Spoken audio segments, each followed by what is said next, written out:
네, 우리 찬양 하나 하고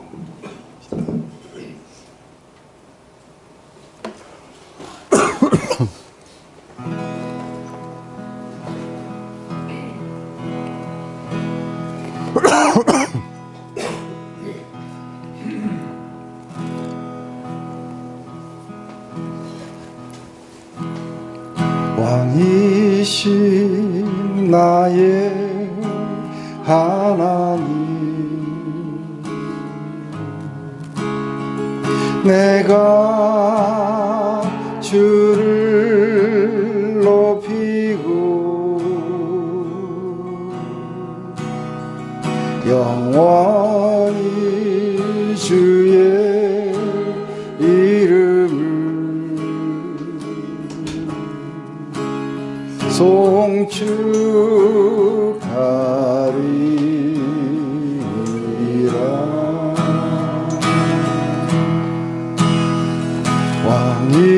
왕이신 나의 하나님, 내가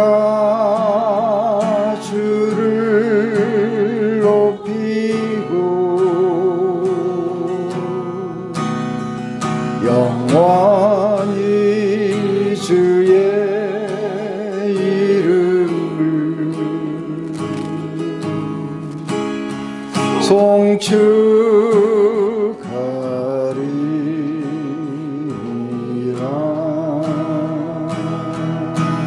평강의 하나님, 평강의 왕이요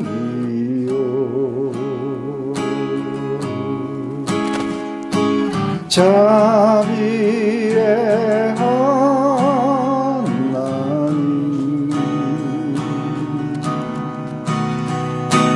예수 영원하신 주, 만왕의 왕이요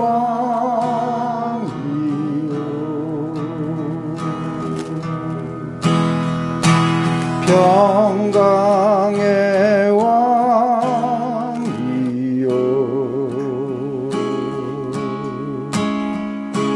자비의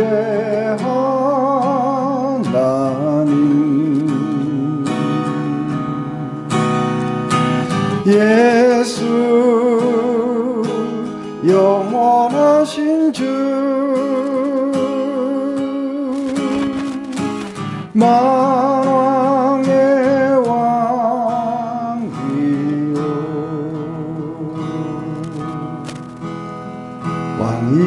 왕이신 나의 하나님, 내가 주를 높이고 영원히 주의 이름을 송축하리라.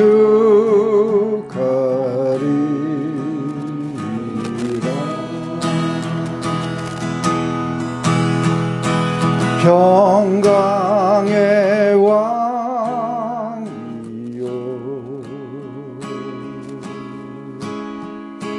자비의 하나님,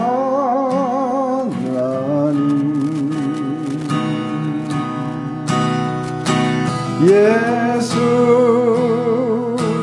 영원하신 주, 만왕의 왕이요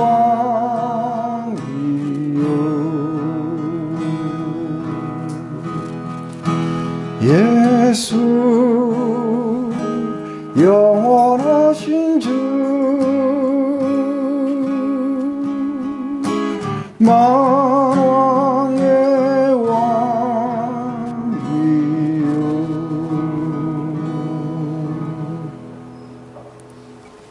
우리 가운데 왕 되신 주님을 오늘 이 시간 우리 가운데 모셔드립니다. 우리 심령 가운데 오시옵소서. 오셔서 우리의 온 심령과 생각을 다스려 주시옵고 우리를 주님 나라 안으로 또 아버지의 그 마음 가운데로 이끌어 주시옵고 기도드립니다. 예수님의 이름으로 기도드렸습니다.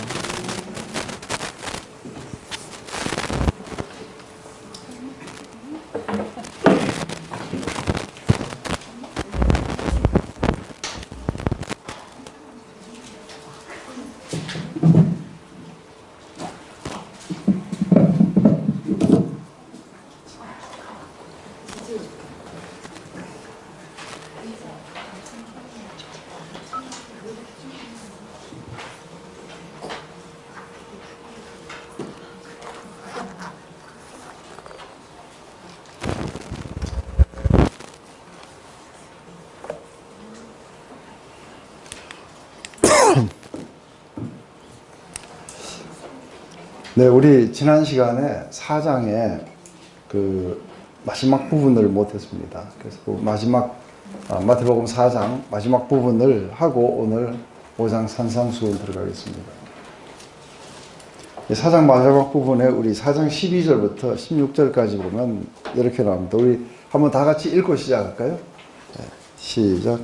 예수께서 요한의 산지를 드시고 갈릴리로 올라가셨다가 나사렛에서 안드레와 갈릴리 지점 해변에 있는 가버나움에 와서 사시니 이는 선지자 이사야로 하신 말씀을 이루시리라. 그때 스불론 땅과 납달리 땅과 요단 땅과 해변과 이방의 갈릴리여 그 아래 앉은 백성이 큰 빛을 보았고 사방의 땅과 그들의 앉은 자들에게 빛이 비추어져가 하였느니라.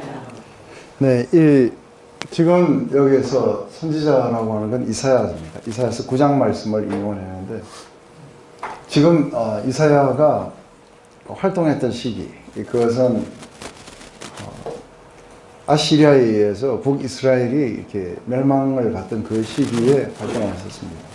그래서 지금 이사야서 8장은 아시리아의 침공에 대해서 이야기합니다. 그래서 여러분들이 그 아시리아가 어딘지를 알게 되면은 가장 먼저 이렇게 지금의 시리아 있는 지역쯤 됩니다. 그러다 보니까 거기서 침공해 올 때에 가장 먼저 멸망당하는 곳이 어디냐면 이 갈릴리 지역입니다. 가버나움이고, 그래서 거기가 이제 납달리와 스불론 땅입니다. 그래서 그게 침공을 당해서 아주 황폐하고 흑암 가운데 있게 되는데, 이제 이사야서의 이야기는 지금 우리가 한 가지 이제 나중에 선지서를 공부할 기회가 있다면 우리가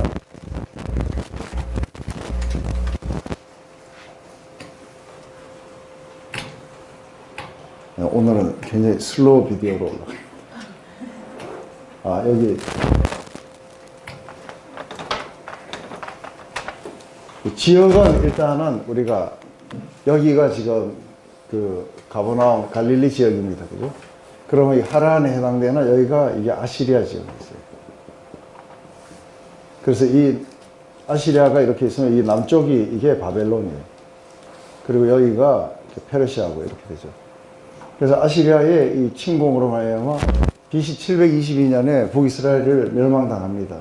그리고 남유다도 완전히 망할 뻔했는데 그때에 히스기야 왕이 통치하고 있을 때입니다. 그래서 히스기야가 우리 이사야의 이야기를 듣고 나가서 싸워서 결국 승리했습니다. 근데 이때에 이렇게 와갖고 침공을 해가지고 이제 이렇게 되는데, 이게 선지서는 어떻게 보면 되냐면은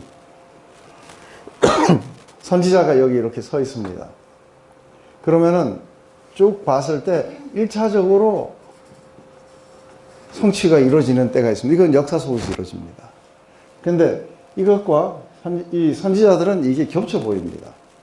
겹쳐 보여가지고 이게 마지막 때에 예수 그리스도 안에서 성취되는 것, 예수님 안에서 성취되는 것과 1차적인 성취, 이게 두 개가 겹쳐 보입니다. 그래서 이거를 거의 대부분은 같이 이야기합니다. 그래서 지금 이 아시리아의 침공으로 말미암아 여기가 회복될 때에 그때 어떻게 해서 회복되는가 했을 때 실제적으로는 이 아시리아 침공으로 말미암아 회복되는 거는 그 상당 기간이 걸립니다. 상당 기간이 걸리고 사실은 아시리아의 침공으로 해서 북이스라엘이 회복되기 전에 남유다도 망합니다. 같이 갔다가 나중에 왔을 때는 여기가 사실은 회복이 안 된 채 계속 그렇게 남게 됩니다. 그런데도 불구하고 이사야서는 이게 회복될 거라고 이야기합니다. 그래서 이게 회복될 때 어떻게 회복되는가 이야기가 나옵니다. 그래서 지금 아까 우리가 방금 읽었던 그게 여기입니다. 흑암에 행하던 백성이 큰 빛을 보고 사망의 그늘진 땅에 거하던 자의 빛이 비추었도다. 근데 이렇게 된 이유가 뭐냐면 이 말이 좀 이상합니다. 그죠? 한 아기가 우리에게 태어났고 한 아들을 우리에게 주신 바 되었는데 그 걔는 정사를 메웠고 그 이름은 기묘자라 모사라 전능하신 하나님이라 영존하신 아버지라 평강의 왕이라 할 것입니다. 그 정서와 평강이 더함이 무궁하며 또 다윗의 위에 앉아서 그 나라를 굳게 세우고 지금 이후 영원토록 공평과 정의로 그것을 보존할 것이라 만군의 여호와의 열심히 그걸 이루시리라. 지금 아시리아의 침공에서부터 이 흑암에 있던 백성들이 회복될 거라는 거예요. 이게 9장의 이야기예요. 근데 어떻게 회복되냐면 이렇게 한 아기를 우리에게 주셔서 회복된다고 얘기해요. 이거는 사실은 예수 그리스도로 말미암아. 근데 이게 영적으로 다 바뀌는 거 알죠? 회복이라는 그 자체가 지역이 실제적으로 어떤 외국의 압제로부터 회복되는 게 아니라 이게 그리스도로 말미암아 이게 영적 회복들로 전부 바뀌어 가게 됩니다. 그래서 이 선지자들은 여기서 봤을 때 하나님이 보여주셨는데 이들이 분명히 흑암 속에 있다가 회복되는데 이게 아시리아로부터 회복되는 것인지 아니면은 이게 나중에 예수 그리스도로 말미암아 영적 회복인지 이것들이 막 겹쳐서 나와요. 근데 이제 우리가 이것을 그 마태는 어떻게 이해하느냐면은 이게 이제 지리적 관심이에요. 그죠? 예수께서 요한이 잡히심을 들으시고 갈릴리로 물러나셨다가 하는데 이 갈릴리가 이제 이 나사렛으로 물러나셨다가 나사렛을 떠나 지금 가버나움으로 옮겨 이렇게 가셨어요. 그래서 우리 가셨을 때 돌에다가 지도 새겨놓은 거 보셨어요? 예, 그 복음의 길이다 이래가지고 그 새겨놓은 걸 보였습니다. 이렇게 가버나움 쪽으로 향해 가신 것을 어떻게 봤냐면 이사야서의 이 9장의 말씀이 성취된 걸로 봤어요.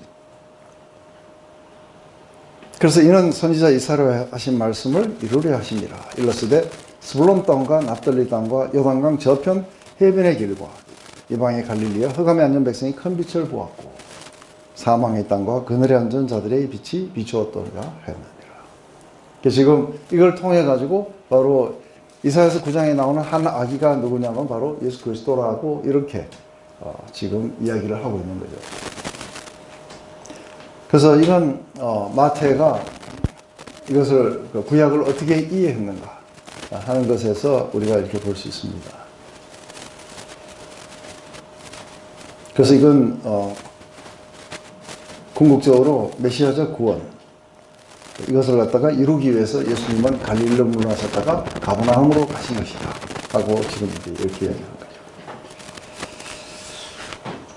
이제 이때부터 비로소 전파하여 가라사대 회개하라 천국이 가까웠느니라 하시느니라. 갈릴리 해변에 다니시다가 이제 베드로와 또 시몬과 그 형제 안드레가 바다에 그물을 던진 것이고 저는 어부라 말씀하시되 나를 따라오너라 내가 너희를 사람 낚는 어부가 되게 하리라 하시니 저희가 그물을 버려두고 곧 예수를 쫓느니라. 거기서 더 가시다가 다른 두 형제 곧 세베대의 아들 야고보와 그 형제 요한이 그 부친 세베대와 한 가지로 배에서 그물을 깁는 것을 보이고 부르시니 저희가 곧 배와 부친을 버려두고 예수를 쫓느니라. 우리는 이걸 가지고 이제 묵상을 할 수 있습니다. 근데 마태의 관점은 지금 이제 천국이 하나님의 왕국이죠. 하나님의 나라가 지금 이 땅에 예수 그리스도의 오심으로써 도래했어요. 그래서 예수님이 그렇게 말씀하십니다. 회개하라고. 왜냐하면 하나님 나라가 너희들에게 임했다. 이래가지고 마치 12지파를 다시 모으시듯이 12 사도들을 그렇게 모았어요. 그래서 열두 사도들을 처음 이제 모으시는 초기 장면들을 이야기합니다. 이렇게 하나님 나라 안에서의 그 지파들을 모으시는 이런 것으로 지금 마태는 아마 이해를 했을 것입니다. 그래서 사실은 묵상하는 거하고 지금 마태가 이렇게 주장하고 이해하는 거하고는 상당히 많이 이렇게 다릅니다.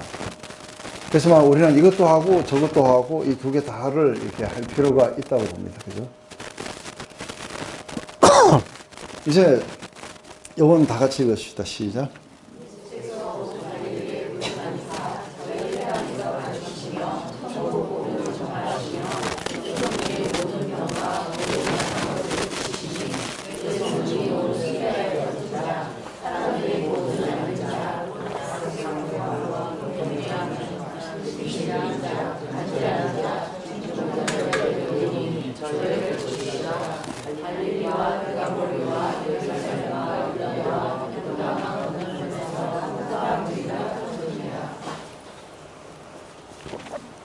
네, 지금 종교의 중심지는 예루살렘인데 예수님 사역의 중심지는 갈릴리입니다. 그죠? 근데 여기서 예수님이 이 세 가지를 하셨다 그래요. 천국 복음을 전파하셨다는 것은 지금 오는 하나님 나라를 지금 말씀하시는 거예요. 천국이 가까워오고 있다. 또 회당에서 가르치셨다 할 때 뭘 가르치셨는가 했을 때 성경을 가르치신 게 아니라 왕국의 길입니다. 하나님 나라에 들어가는 길들, 그리고 하나님 나라 안에서의 그 삶의 길들, 이런 것들이 어떤 것인가 하는 것을 가르치시고, 그리고 병약한 것을 고치셨다. 그래서 preaching, teaching, healing, 이 미니스트리 세 가지가 있는데, 여기서 보면 이렇게 아주 형편없는, 아무도 관심을 별로 안 갖는 그런 곳에서 사역을 하셨는데, 이게 저 멀리 유대와 예루살렘에서부터까지도 허다한 무리가 예수님을 쫓기 시작했다고 하는데, 이 중에 재밌는 거는 이게 데가볼리입니다. 데가볼리에서도 왔다는데, 이게 데가볼리는 사실은 이방인들이 살고 있어요. 왜냐하면 이게 데카폴리스예요. 데카폴리스라는 것은 10개 도시라는 거죠. 이것은 이방 도시예요. 거기에 로마식의 어떤 원형 경기장이 있다든지 뭐 이런 식으로 해갖고, 우리 요번에 데카폴리는 못 가봤어요. 거라사까지는 갔었는데 데카폴리는 못 갔는데, 그건 좀 더 요단강 동쪽, 요단강이라기보다는 갈릴리 동남쪽에 거기 이렇게 흩어져 있습니다. 거기에서도 수많은 사람들이 왔다고 이야기합니다. 이제 이렇게 수많은 사람들이 왔을 때 이제 드디어 예수님은 이제 천국 복음을 갖다가 가르치십니다. 그래서 여기서 우리가 제일 먼저 나온 거, 우리가 유명한 팔복이라고 해요. 팔복. 팔복이라는 게 뭔가? 이게 영원한 삶을 얻기 위해서 우리가 갖춰야 되는 조건인지, 아니면은 제자들의 그 삶에 하나님 나라의 왕국의 그 파워를 우리가 즐기는 것인지, 아니면은 이게 우리 천국에 들어가기 위한 어떤 조건인지, 아니면 파워인지, 이 둘 다인지. 그래서 이 지금 온 갈릴리와 이걸 다니시면서 해당에서 천국의 길을 가르치시고 복음을 전파하시고 또 힐링 미니스트리를 통하시면서 왕국의 도래, 하나님 나라의 도래, 이것을 갖다가 전파하시고, 그 왕국 안에서 들어가는 길, 또 안에서 살아가야 되는 길, 그 안에서 회복되는 것, 이런 것들을 했을 거라고 봅니다. 그래서 여기에서 지금 8개의 이 복을 이렇게 보게 되면, 이거는 개별적으로 따로따로 사실은 이렇게 취급할 수가 없습니다. 왜냐하면 이게 보면은 지금 5, 6, 7장은 예수님의 가르침이에요. 천국이 도래했다는 것을 전파하시고, 그리고 가르쳐준 이야기는 하지만 8, 9장은 전적으로 이렇게 힐링 미니스트리만 모아서 나와요. 그래서 지금 5장부터 우리 9장까지는 가르치시고 힐링하시고 하는 이야기들이 나옵니다. 근데 이러한 것들을 했을 때 이게 가르침이 다 끝나고 나면 사람들의 반응이 나와요. 그 반응은 예수님의 권위 있는 말씀에 이게 서경과 발생 같지 않더라 하고 많은 사람들이 거기에 반응합니다. 그리고 진리로 깨어나고 또 그리스도의 아름다움으로 깨어납니다. 근데 우리도 지금 이 산상수훈을 이렇게 공부를 하고 나서 우리도 진리로 그리스도의 아름다움으로 천국의 삶으로 이렇게 깨어나야 돼요. 그죠? 그게 아니면은 마태복음을 우리가 공부하는 이유가 별로 없는 거예요. 그래서 우리가 한번 이제 이 팔복에 대해서만 오늘 한번 볼 텐데요. 이 팔복을 보면은 이게 특징이 있어요. 특징인 거 뭐냐면 첫 번째 복과 마지막 복은 그 보상의 내용이 똑같습니다. 천국이 저희 것이라고 나와요. 제일 먼저 마음이 가난한 자와 의를 위해서 핍박을 받는 자는 천국이 저희 것이다 하고 나와요. 이 두 가지, 그 사이에 6개의 복이 나옵니다. 근데 여기서 보면 첫 번째 이게 4가지 의에 줄이고 목마른 자, 여기까지의 첫 4개는 우리가 완전히 그 결핍을 느꼈을 때, 결핍을 느끼는 자들에게 주는 복이에요. 그리고 이 뒤에는 그것이 채워졌을 때, 결핍이 채워졌을 때에 주는 그런 복들이에요. 그래서 첫 4개는 결핍에, 그래서 마음이 가난하고 애통해하고, 이게 온유하다는 것은 사실상 나중에 보겠지만 다른 방법이 없어서 오직 하나님만을 기다리는 그런 사람들이에요. 그 의에 줄이고 목마른 자들, 다 이게 뭔가 부족함을 나타내요. 근데 이 사람들이 하나님의 그 은혜 가운데서 채워지고 나면은 이게 사람들에게 긍휼히 여길 수 있게 되고, 그리고 마음이 청결해지고 피스메이커가 되고, 의의 의를 위해서 아주 핍박을 받는 그런 데서도 기뻐하는 자들로 이게 바뀌어가는 걸 봐요. 그래서 하나는 결핍을 채우고 하나는 결핍을 채운 자들의 이야기일 거라 봐요. 그래서 제일 먼저 우리가 하나씩 이렇게 봅니다. 근데 이게 하나씩 보지만 이게 전부 연결되어 있다는 거예요. 애통해하는 자나 심령이 가난한 자나 온유한 자나 의에 줄이고 목이 마른 자들, 이게 전부 다가 이게 개별인 게 아니라 심령이 가난한 자가 의에 줄이게 돼 있어요. 그래서 이게 어떻게 하나하나 이렇게 연결이 되어 있는지 그 부분을 갖다가 우리가 한번 다시 보도록 하십시다.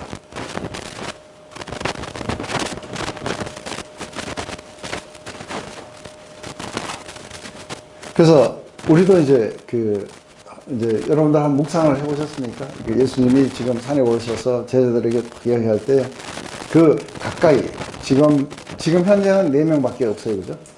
4명이 지금 아주 예수님의 발치에 가까이 앉아 있고, 저 멀리는 그냥 호기심으로 하는 사람들도 있고 그럴 거라고 해요. 근데 주님의 발 앞에 앉아가지고 이게 무슨 이야기를 하실까 했을 때, 지금까지는 회당에서 바리새인들이나 율법학자들이 이것을 이야기하는 걸 들어봤어요. 이거 마치 뭐하고 똑같으냐면요, 여러분들 혹시 우리 유교적 가르침 한번 들어보셨어요? 유교 가르침. 공자맹자인데 거기 성균관대학교 그 안에 왼쪽에 가면은 그 옛날 성균관이 있어요. 거기 가면은 뭐 이렇게 의식 치르고 이런 걸 해요. 가보면 보통 이게 인내가 없으면 그거 못 봐요. 그래서 어떻게 뭐 얘를 하고 저를 하고 또 이거 뭐 돌리고 어떻게 하고 뭐 이런 이야기들이 쭉 해갖고 이런 가르침들을 쭉 듣다가 갑자기 눈이 번쩍 뜨이는 생명의 어떤 이야기들이 확 들려올 때에 이게 얼마나 차이가 나겠어요, 그죠? 뭐 황소를 어떻게 바치고 뭘 어떻게 하고 율법에 나오지 않는 613가지를 갖다가 하나씩 가르치면서 안식일 날에는 밥을 먹으면 안 되고 어떻게 걸어가도 되고 오만 그런 이야기를 듣다가 갑자기 이게 하나님 왕국 안에서 사는 삶이 어떤 것인지에 대한 이야기가 확 들려올 때에 우리는 지금 이게 그렇게 안 들려와요. 근데 이때 당시 사람들은 뭔가 생명의 굶주리고 이런 거 말고 뭐가 없나 했는데 갑자기 예수님이 산상수훈에서 확 이야기하실 때는 그냥 눈이 번쩍 뜹니다. 근데 우리도 좀 그랬으면 좋겠어요. 그래서 이렇게 와서 예수님의 발치에 이렇게 이야기를 들을 수 있는 사람들은 얼마나 축복된 사람들인지 몰라요. 하나님의 그런 선택을 받고 눈이 열리고 구세주께로 열리고 그리고 하나님의 왕국 안으로 들어가게 되고 그래서 이런 사람들이 가난하고 슬퍼하고 온유하고 배고프고 자비롭고 정결하고 평화롭게 되는데 이게 얼마나 크다는 축복인지. 그래서 아직도 이런 것들을 경험하지 못했다면은 사실은 이제 이것을 경험해야 되는 거고 경험한 자들은 이것을 다시 한번 우리 안에서 새롭게 하는 그런 시간이 되어야 될 거라고요. 그래서 오늘 제일 먼저 심령이 가난한 자는 복이 있나니 천국이 저희 것이며 하고 이게 사실은 두 개가 같은 거예요. 애통해하는 자는 복이 있나니 저희가 위로함을 받을 것이라. 그래서 누가 심령이 가난한 자일까? 그래서 poor in spirit이에요. 그죠? 영적 각성이 덜 된 자들일까? 아니면 성령을 적게 받은 자들일까? 그랬을 때 이제 우리가 가난하다는 거는 우리가 어떻게 볼 수 있습니까? 가난하다. 가난하다는 거는 사실은 아주 천하고 낮다, 겸손하다. 이런 것과 이렇게 일맥상통하게 됩니다. 그래서 겸손하다, 가난하다, 이러한 모든 말들은 전부 다 이렇게 심령이 가난하다. 이런 것은 우리 안에 뭘 안 가지고 있다는 거예요. 가지고 있는 게 별로 없다. 가지고 있는 게 풍부하게 되면은 이 사람들은 이게 부유하다 이렇게 해야 돼요. 근데 마음이 부유하다 이렇게 했는데 마음이 가난하다.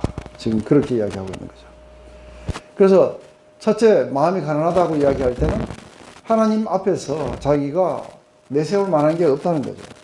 그래서 죄인들처럼 하나님 이 불쌍한 죄인들 용서해 달라고 그렇게 하나님께 죄를 지었고 그걸 거역했으며 그것에 어떻게 자신이 내세울 게 아무것도 없다 하는 이러한 어떤 마음의 자세가 이게 가능한 거죠. 그래서 이거는 단순하게 이렇게 외적인 겸손만을 말하는 게 아닌 거죠. 하나님 앞에 자신의 상태를 올바로 인식하고 하나님의 자비를 구하는 그런 자세. 이게 이제 마음의 가난함인 것이죠. 그래서 이렇게 마음에 가난한 자들 안에 우리 이제 이게 왜 중요한 건가 했을 때 여러분들은 제가 창세기부터 시작해서 지금까지 하는 모든 성경 공부 안에 인간의 가장 근본적인 문제, 근본적인 죄악, 근본적으로 우리가 회복되지 않는 그 단 하나의 이유가 어디 있는 거예요? 예? 우리가 말로 겸손이라고 이야기하지만 사실은 저는 이게 겸손이라는 것보다는 훨씬 더 다른 말을 쓰고 싶어요. 이것은 하나님 앞에서 자율적인 존재가 되기 때문에 그래서 하나님이 이것이 선악과는 선과 악을 알게 하는 이 나무는 먹지 마라. 그것은 죽음으로 가는 길이다. 했을 때 인간은 하나님보다도 훨씬 더 자기가 스스로가 지혜롭다고 생각합니다.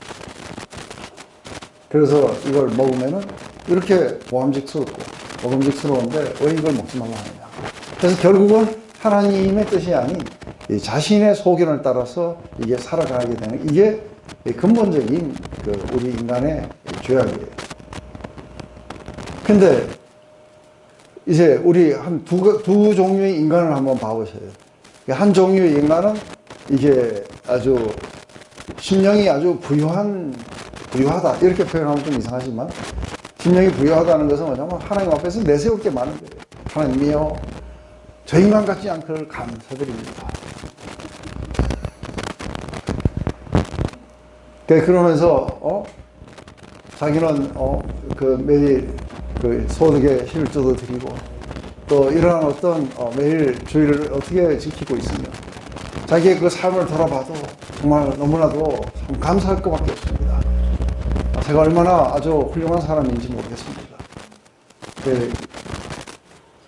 자기로서 자기를 평가하니 지혜가 없도다 하고 우리 사도 바울이 그렇게 해요. 그래서 자기가 하나님 앞에서 내세울 게 뭐가 많은 거예요. 그리고 아무리 생각해봐도 하나님의 그런 자비나 하나님의 구원을 필요로 하지 않을 정도에까지 자기가 있다고 합니다. 그런데 또 한쪽에는 뭐냐면 이게 세리나 이렇게 죄인의 기도예요. 그죠? God have mercy on me, the sinner 하면서 이 죄인에게 하나님 자비를 베푸소서. 이게 자비를 베푸는 자들의 이 심령 속에 뭐가 있냐면 내세울 게 아무것도 없는 거예요. 오직 하나님의 자비만이 유일한 해결책인 거예요. 그래서 이렇게 이런 마음을 가지고 있는 사람들이 자기 의뢰를 하지 않을 거라는 거예요. 그래서 어린아이처럼 하나님을 의존하고 아주 자기 확신에 차 있는 자들이 아니라 이게 하나님을 확신하는 거예요. 그렇기 때문에 순종적인 거죠. 그리고 자기가 이룬 것에서 만족을 하는 게 아니라 주님이 나를 위해서 이루신 것에 만족하는 자들. 그리고 자기의 모든 결정권들이 자기가 가지는 게 아니라 주님의 주권에다가 맡기는 자들. 그래서 사실은 자존감이 낮다고 고민하는 사람들, 자기의 낮은 자존감에 시달리고 있는 사람들, 이 사람들은 사실은 죄악된 사람들이에요. 왜냐하면 자기 상태를 잘 이해 못하는 거예요. 낮다고 고민하는 게 아니라 원래 그래요. 그거를 인정하면은 어떻게 돼요? 그래서 이게 우리가 보면 낮은 자존감에 대한 해결책이 뭐예요? 우리가 낮은 자존감에 대한 해결책은 자기 안에서 찾으면 없어요. 그래서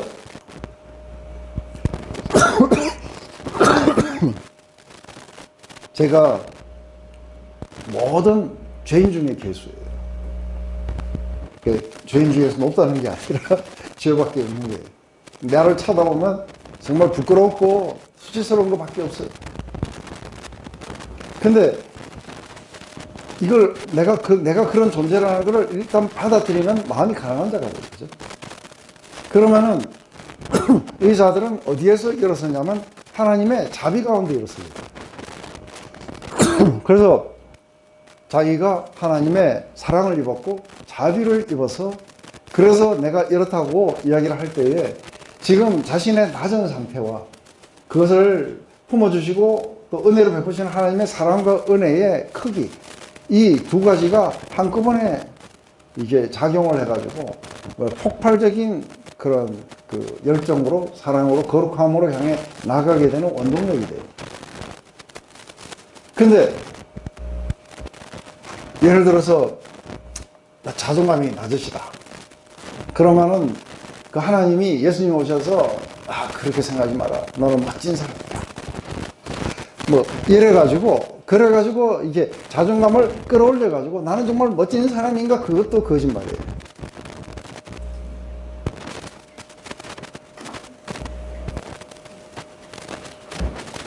이거 다 어디에 속한 거예요? 다 죄에 속한 거예요. 나는 멋지지도 않고. 그래서 안 멋지니까 어떠냐? 내 상태는 어떠냐면 내 상태는 아주 이게 파산 상태예요.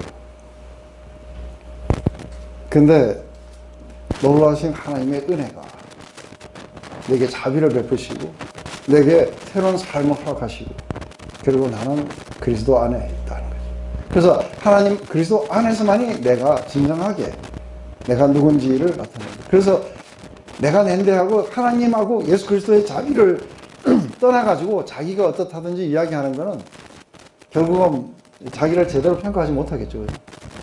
그래서 원래 내가 이렇게 돼야 되는데 이렇게 되지 못한다고 생각합니다. 그래서 내가 원래 10점 만점이 원래 나였는데 지금 현재 상태가 한 2점밖에 안 되니까 내가 생각할 때는 정말 부끄럽게 짝이 없다. 그래서 내가 10점을 얻도록 내가 노력을 해야 된다. 이렇게 생각합니다. 근데 성경은 그렇게 이야기하잖아요. 아니 네가 빵점이라고 생각하는 사람은 복이 있나니 천국이 저희 것이라고. 왜냐하면 거기에는 하나님의 자비 없이는 하나님의 은혜 없이는 들어갈 수 없는 나라인 거예요. 그래서 이제는 자기를 의뢰하지 않고 하나님을 의존합니다. 예수 그리스도가 나를 위해서 뭘 행하셨는가에 거기에 나의 가치를 찾는 거죠. 그래서 자기가 자기를 평가하는 게 아니라 내가 그리스도 안에서 하나님이 나를 평가하시듯이 모든 것들은 이게 자율적인 존재가 아니라 의존적인 존재고. 근데 이렇게 오셔서 갑자기 천국은 이렇게 자신에게 빵점을 매기는 사람들일 것이다 하고 이야기를 할 때 자기 존중과 그리고 이게 자기 감탄 이런 걸로 아주 가득 차 있는 이 바리새인들에게는 굉장히 위협적인 존재. 그러면서 그렇게 생각하는 자들은 천국에 가장 나중에 들어갈 거다 하고 이야기를 하니까 지금 뭔가가 속에서 지금까지 생각했던 게 다 무너져야 돼요. 우리 안에도 무너져야 돼요. 우리 안에도 누가 하나님의 사랑을 받고 자비의 대상이 되고 천국 안으로 가장 먼저 들어갈 수 있느냐 하면은 딴에는 잘 살았다고 생각하는 사람들은 제일 꼴찌. 오직 하나님의 자비에 다른 길이 없다고 생각하는 사람은 1등인 거죠. 그런데도 불구하고 우리는 하나님과의 관계에 있어서 실제 삶 속에서는 많은 경우가 우리가 스스로 잘 살았다고 생각하는 그것에 의존해갖고 하나님께 나아가게 돼요. 그래서 자기를 잘못 평가하고 나아가지고 이렇게 되면 해치는 무덤들이요 하면은 그러면서 갑자기 우리의 속을 확 열어 보이시면은 다 들키게 됐어요.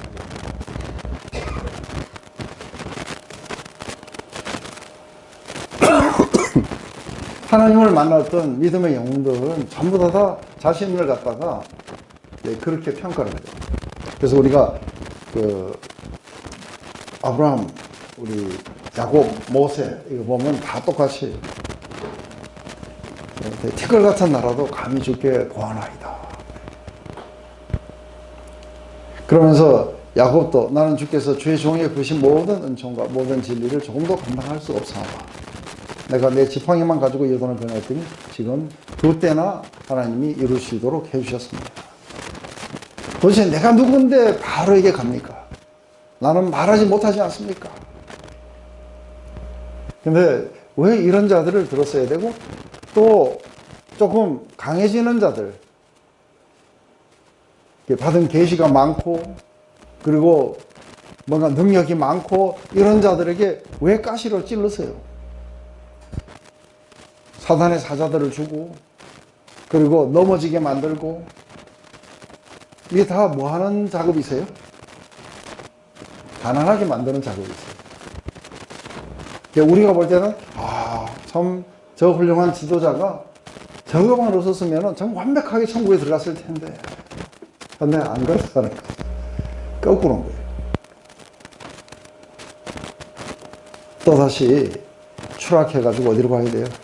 God, have mercy. 여기까지 추락하지 않으면 이 사람 못 들어가는 거예요. 이게 구약에 나오는 사람들의 그 예죠.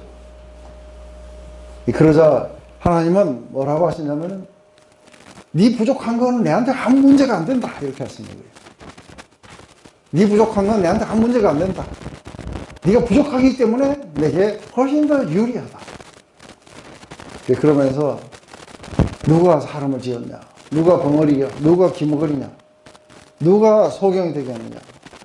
그러면서 내가 너와 함께해서 네 입에 할 말을 주고 내가 너와 함께해서 능력을 베풀고 그래서 너는 위대한 사람이 될 것이다. 사람들 눈에 하나님처럼 보이게 될 거라. 근데 사람들 눈에 하나님처럼 보이게 되는 사람은 이거 뭐 하는 사람이면 다 꺾여갖고 자기는 아무것도 내세울 게 없고 능력도 없다고 생각하는 사람. 이 사람들은 뭘 하게 돼 있어요? 하나님이 하라 그러면 자기보다는 훨씬 더 나을 거라. 그래서 그냥 하나님 하라 그러면 무조건적인 순종. 내가 결정한 대로 하는 게 아니라 하나님이 결정해 주시면 그 주권에 맡기고 무조건 하는 거예요.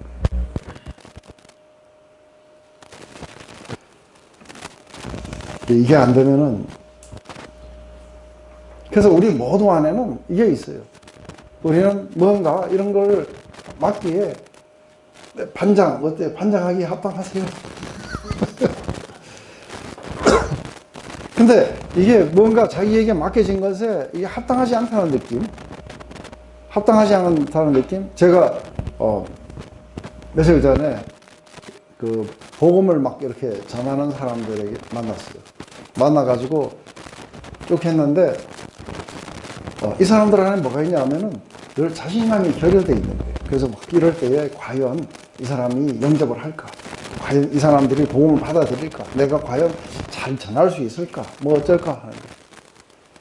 그러면서 했을 때 이제 뭘 보느냐 하면은 이 사람들은 자기의 능력이나 뭐 자기의 상태 이런 것들을 이렇게 생각을 많이 해요. 그래서 제가 그 이야기를 했어요. 내가 사실은 목회자로 부르심을 받고 오는 내내 그 목회 사역을 하면서 계속해서 끊임없이 했던 질문이 있다. 그 질문이 뭐냐면 하나님 나는 아니지 않느냐고. 하나님 보시라고. 나는 아니잖아. 근데 이 질문을 사실은 끊임없이 하면서 도망가고 싶기도 하고 때로는 늘 그런 마음들이 사실은 많이 있었어요. 근데 여기에 와보면은 사실은 이게 오늘 산상수훈을 보면은 그게 올바른 자세였다는 걸 보게 돼요. 때로는 내가 아주 쓸모없는 것처럼 느껴지기도 하고 내가 합당하지 않은 것처럼 느껴지기도 하고 그러면서 하나님 보세요. 내가 주님의 이러한 것들을 전달하기에 이게 합당한 그릇입니까?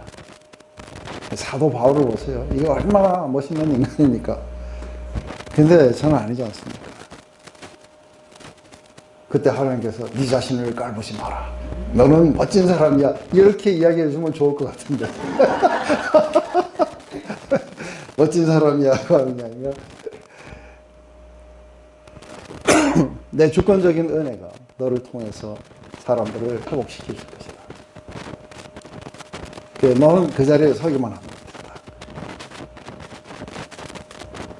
된다. 그래서 중요한 게 뭐냐면 내가 너무 자고하지 않도록 육체의 가시를 허락하시고 그리고 낮추고 겸손하게 하셔서 마침내 하나님의 생명만이 하나님의 말씀만이 내 지혜나 내 생각이 아니라 하나님의 그 가르침만이 흘러갈 수 있도록 늘 이렇게 내가 너를 돕겠다. 내가 내 말을 네 입에 두겠다. 나는 너의 구속자니 가라. 내가 너와 함께 할 것이다. 갈 수 있는 이 컨피던스가 어디서 나오는 거예요? 내가 많이 배웠기 때문에 내가 많이 깨닫고 내가 남들보다 성경 지식이 많기 때문에 그게 아니라 하나님이 나와 함께 하신다는 거예요. 그래서 사실은 참 때로는 우리 집사람 보고 그럼 맨날 그랬어요. 쇼는 계속 해야 된다. 하나님 보시옵소서 이 황폐한 마음으로 제가 서서 전해야 됩니까?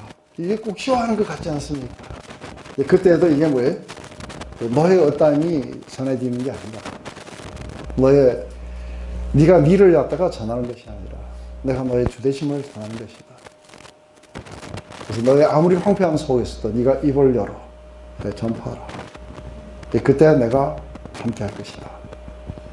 그러니까 제가 그 이야기들을 여러분 들었죠, 그죠? 저는 완전히 목이 쫄려갖고 가슴이 차가워서 식어가지고 죽겠는데 제가 전하는 이야기를 듣고 사람들은 은혜를 받고 새롭게 변화되고 이런 걸 보면 속이 2배로 더 상해요.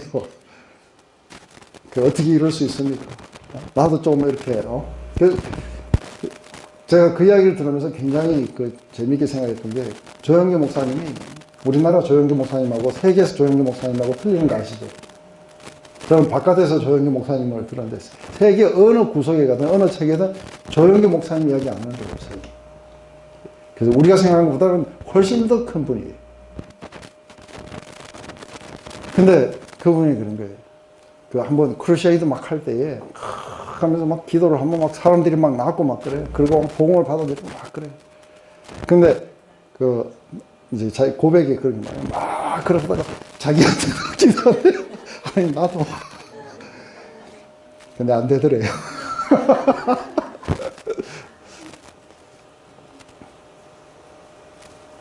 이게 늘 연약한 채, 마음이 깨어진 채, 마음이 가난한 채, 심령이 가난한 채 있지 않게 되면 천국에 들어가지도 못하고 천국 복음을 전하지도 못하고 잘못하면은 그리스도의 주되심을 전하는 게 아니라 자기 자신을 갖다가 전하게 되는 그런 일들이 벌어지게 될 거예요. 네. 근데 이제 여기다 겸손하다 그런 거랑 이제 열등감이나 자기가 가치가 없다 그러면은 분명히 틀릴 것 같은데. 네.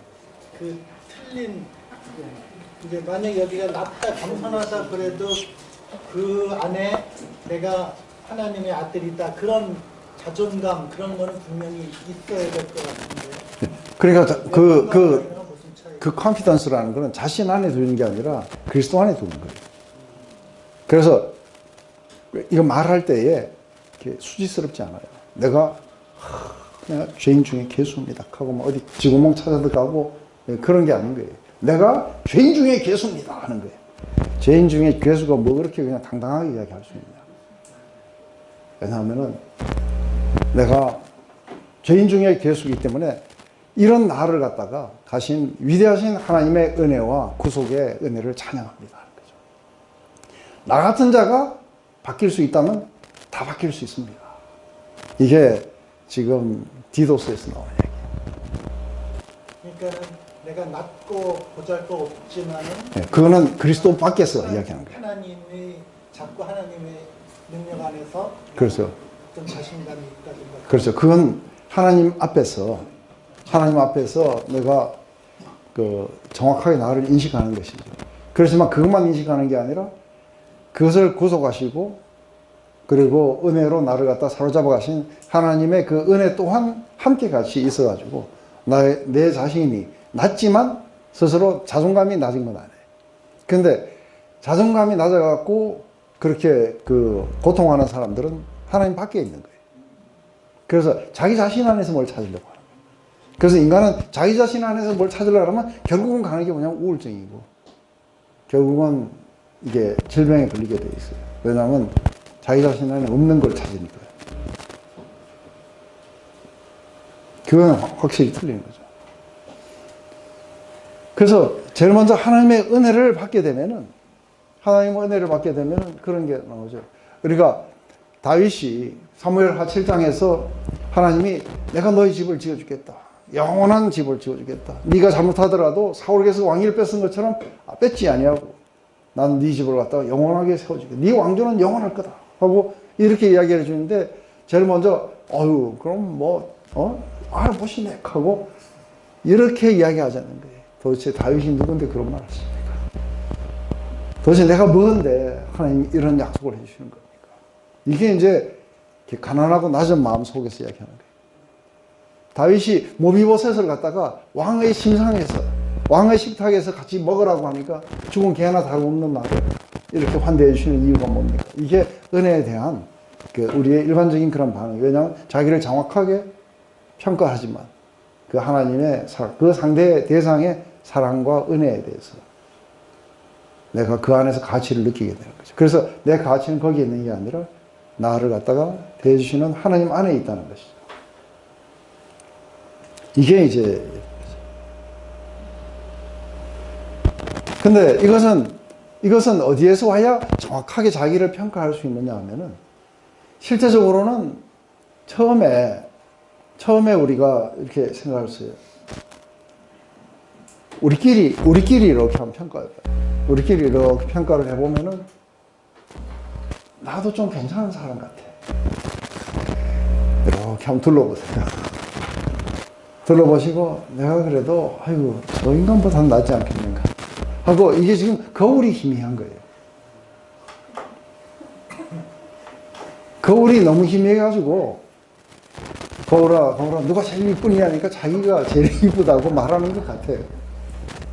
근데 아주 거울을 싹 닦아가지고 하나님의 어떠하심, 하나님의 그 존전 앞에 딱 서게 됐을 때는 전부 다 하는 말이 뭐예요? 화로다. 망했다. 그러면서 더럽고 부정하고. 근데 이게 하나님께 가까이 가면 가까이 갈수록 느끼는 게 뭐예요? 멀리 있을 땐 자기가 멋있게 보였는데 가까이 가면 가까이 갈수록 자기가 멋있게 안 보여요. 가까이 가면 가까이 갈수록 자기 안에 있는 그 더러움들이 훨씬 더 많이 이렇게 나타나게 돼요. 그러니까 하나님의 그것을 본 자들은 다 그렇게 얘기해요. 내가 전에는 말로만 들었는데 내가 오늘 직접 주를 배우니 이게 내가 죄와 티끌 가운데 내가 회개합니다. 잘못한 것도 없는데 회개해요. 갑자기 하나님의 그런 어떤 능력을 갖다가 마주했던 베드로는 주여 나를 떠나소서 나는 죄인입니다 하고 그렇게 고백하는 것은 그게 하나님과 내가 비교가 되었을 때 오는 것은 정말 완전히 넉마입니다 하는 것이죠. 세례 요한도 나는 그분의 신들매 들기에 합당하지 않는 자입니다. 근데 이걸 좀 더 잘 인식할 수 있는 사람들이 세리였다는 거예요. 그래서 세리와 죄인들은 저 멀리서부터 가까이 가지도 못하고 하나님 나를 불쌍히 여겨달라고. 이게 우리가 8장에 가면 백부장 나와요. 그죠? 그냥 거기서 말씀만 하세요. 우리 집에 오시는 걸 제가 감당하지 못하겠습니다. 이게 전부 다 주님을 향해서 이런 자세를 가졌던 자들인 거죠. 그 사도 바울처럼 마침내 자기 안에서 발견한 건 내 안에 성이 하나도 없구나. 이걸 보면서 What a wretched man I am. 얼마나 이게 공고한 자인가. 그러면서 이제 중요한 건 뭐냐면 이게 자신을 질그릇으로 알고 자신 안에 계신 그리스도를 보배로 알고 이렇게 될 수 있는 것이 천국에 들어가고 하나님의 통치가 이루어지는 지름길이 되는 것이죠. 그래서 우리 안에 이런 의를 행할 수 능력이 없다는 느낌, 하나님 앞에서 영적으로 도덕적으로 내가 파산했다는 느낌, 내가 하나님 앞에서 깨끗하지 못하다는 느낌, 하나님 서기에 내가 합당하지 않다는 느낌. 그래서 내가 내 안에 생명과 기쁨, 그러한 부유함을 갖다가 내가 느낄 수 있다는 것은 오직 하나님의 은혜일 뿐이라는 확신. 이러한 것들이 실제로 하나님 나라 안에 들어가는 자들이죠. 근데 왜 이게 애통해 하는 자들과 이게 상통하는 거냐면 이런 자신의 상태를 애통해 하는 거예요. 이런 자신의 상태를 애통해 하기 때문에 이런 자들은 뭐예요? 이런 자들은 유람을 받게 될 거예요. 왜냐하면 어메이징한 그레이스가 하나님의 주권적인 은혜가 우리의 모든 죄를 정결케 해주시고 그리스도의 십자가에서 우리의 모든 구원을 구속을 이루시고 그리고 영광의 그 존전 앞에 은혜의 보좌 앞에 우리를 설 수 있게 해주고 이것으로 우리가 우리의 그런 어떤 애통한 마음들이 위로함을 받게 될 것이라는 거죠. 이게 두 개가 한꺼번에 간다는 게 이해되세요? 우리 좀 쉬었다가 이제 세 번째로 가면은 온유한 자는 복이 있나니 저희가 땅을 기업을 받을 것이요 그렇게 돼요. 그래서 이게 온유한 자가 땅을 기업을 받는다. 이 이야기는 도대체 어디서 나오는가 했을 때 사실상은 이거는 시편 37편 말씀이에요. 그래서 우리가 보통 온유함이라 그러면은 온유하다 그러면은 그냥 뭐 나약하거나 아니면 소심하거나 아니면 나이스하거나 이런 태도들을 말하는데 이거는 온유함이 아닌 거예요. 왜냐하면 모세의 온유함에 대해서 이야기를 할 때 모세가 나약하고 소심하고 이렇지는 않을 거라고 봐요. 모세는 아주 내 편에 서라갖고 칼을 들고 자기 백성들을 갖다가 이게 죽이기도 하고 그랬어요. 근데 이 모세의 온유함이라는 건 그런데 하나님이 말씀하세요. 그죠? 지구상에서 가장 지극히 온유한 자였다. 그래요. 어떻게 가장 온유한 자가 될 수 있을까? 그래서 우리가 이거를 보면은 도대체 온유하다는 게 뭔지 그걸 갖다가 시편 37편을 우리가 한번 1절부터 쭉 한번 읽어봅시다. 시작.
네, 이걸 보면은 땅을 차지하는 사람이 둘이 있어요. 그죠? 그렇다면 이 온유한 자나 하나님을 기다리는 자들, 하나님을 기다리는 자나 온유한 자나 같은 이야기예요. 그래서 지금 이 시편 전체는 우리가 행악자들이 잘 살고, 그리고 우리의 대적들이 번성하고 하는 이러한 것들을 이렇게 너희들이 불평하지 마라 하는 거예요. 왜 그러냐면 그런 것들은 그런 것처럼 보이지만 잠시 가면 끊어질 것이다. 그렇지만 이러이러한 자들은 땅에 오랫동안 남아있을 것이다 하고 이 이야기를 지금 해주는 게 시편 37편이에요.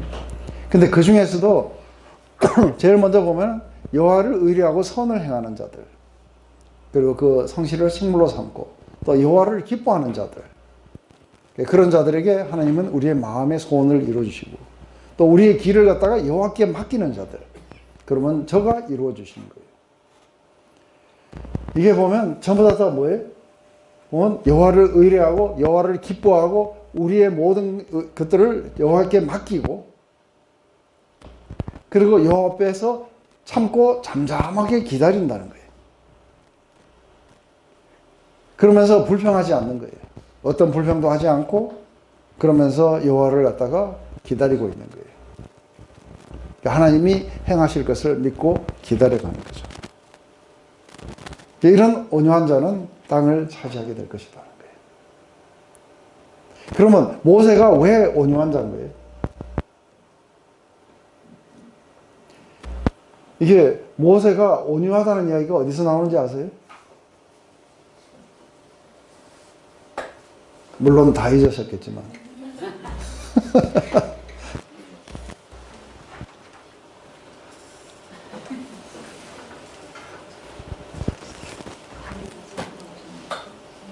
우리 모세가 어디에서 그게 제가 이게 요거를 안 가지고 왔는데 민수기 12장에 나와요. 민수기 12장에 무슨 이야기가 나오느냐면 미리암과 아론이 모세를 거스려 갖고 대적해요. 그래서 이렇게 백성들이 모세를 대적하거나 아니면은 이렇게 거스리거나 했을 때 모세가 반격 안 하는 거 아세요? 모세가 절대로 반격 안 해요. 왜요?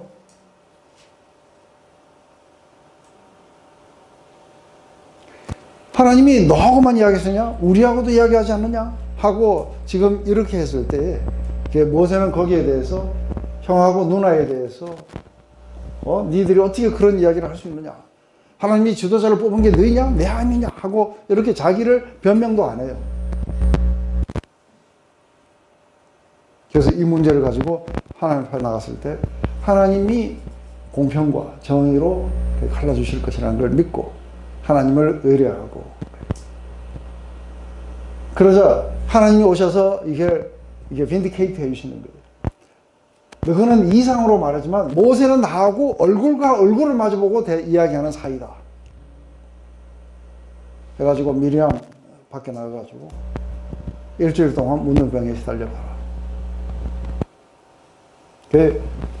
하나님이 그러니까 자기가 핍박을 받고 그리고 하나님이 우리를 갖다가 신원해 주시고 하는 그것을 갖다가 자기는 안 하는 거예요. 그래서 원수를 위해서 기도하라고 그러면 원수의 머리에다가 숯불을 올리는 거하고 같을 것이라고 얘기해요. 그것은 뭐냐면 모든 것들을 공평으로 다스리시는 하나님 앞에 자신의 영혼을 맡기는 사람들이에요. 그래서 자기 안에 성질이 없는 사람들은 아니에요. 맞아요? 근데 성질대로 안 해요. 자기가 얼마든지 자기를 갖다가 변명할 수 있어요. 얼마든지 자기를 방어할 수 있어요. 근데 방어하지 않아요. 대신 뭘 하는 거예요? 여호와를 기뻐하고 그리고 그분에게 자신의 길을 맡기고 기다리고 하나님이 이루실 것을 기다리고, 다른 어떤 우리가 일어나는 현상 속에서는 오히려 저렇게 하는 게 더 낫지 않겠는가 할 때도 자기는 오직 여호와만을 기다리겠다.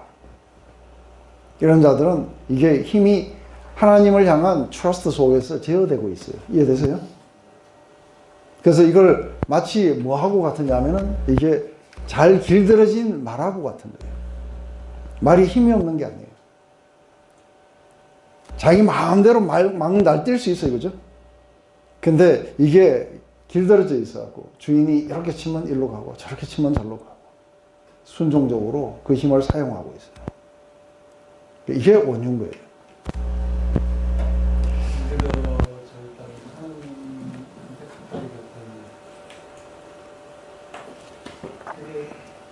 하나님께 뭐요? 가까이 갔다는 그죠? 그러니까 그 가까이 갔다는 의미들이지만 하나님께 모든 것들을 맡기고 의뢰하고 기다리고 있다는 거예요. 하나님이 이루실 것을. 그래서 땅을 차지할 것이라고 했는 것은 이 시편 11편 37편 11절 말씀을 인용을 하신 거예요. 근데 제가 이제 막 이런 주님을 만나고 한참 영성훈련을 제가 한 2년 정도 열심히 했을 때 처음으로 제가 DTS에서 이렇게 리더를 맡았어요. 그래서 처음으로 제가 이제 교회에서 이게 무슨 그 잡을 맡아가지고 이게 뭘 할 때인 거예요. 그런데 이걸 딱 하려고 하는데 갑자기 그런 걸 맡기 전에는 너무너무 좋고 이런데 그 우리 집사람하고 둘이서 맨날 그런 얘기예요. 우리는 이 길을 오기 전에는 모든 사람들이 다 좋아하고 이랬는데 이 길을 딱 오니까 그렇게 뭔가가 이렇게 찔러보고 싶고 이런 사람들이 나타나요. 그러면 처음에는 이해가 안 됐어요. 그러면서 갑자기 막 무슨 마타도가 돌고 뭐 어쩌고저쩌고 하면서 막 하는 거예요. 들어보면 진짜 말도 안 되는 이야기가 막 돌고 이러니까 어떻게 하고 싶었냐 하면은 막 일어나갖고 한번 막 다 따져볼까 하고 이제 다 불러갖고 따져볼까 이런 거예요. 근데 그때 제가 한 가지 잘하는 건 뭐예요? 그때는 아주 뭐 하루 종일 하나님 앞에 엎드려 있을 때니까 하나님 이게 도대체 말이 되는 얘기입니까? 그랬었는데 잠잠하게 기다리는 연습을 하라고 하더라고요. 내가 이 모든 문제를 해결할 때까지 넌 잠잠해라. 그러니까 처음에는 이게 잠잠한다는 게 말이 안 되는 거예요. 그죠? 근데 하나님이 그런 마음을 주시니까 순종하면서 잠잠하게 기다리고 그러다 보니까 점점 지나갈수록 막 교회 안에서는 뭐 오만 이야기가 다 돌아가는데 저는 마음이 평안한 상태로 들어갔어요. 그리고 어느 날 갑자기 목사님이 이게 뭔 일이냐 하고 다 불러갖고 했는데 그거를 완전히 거꾸로 실제로 역전이 일어나고 그렇게 했던 사람들이 이렇게 징계를 받는 일이 일어났어요. 그래서 저는 처음부터 끝까지 가만히 있었어요. 근데 그때는 그냥 하나님을 이렇게 의뢰하면서 제가 그 이야기 했잖아요. 경제면 경제, 아니면은 이러한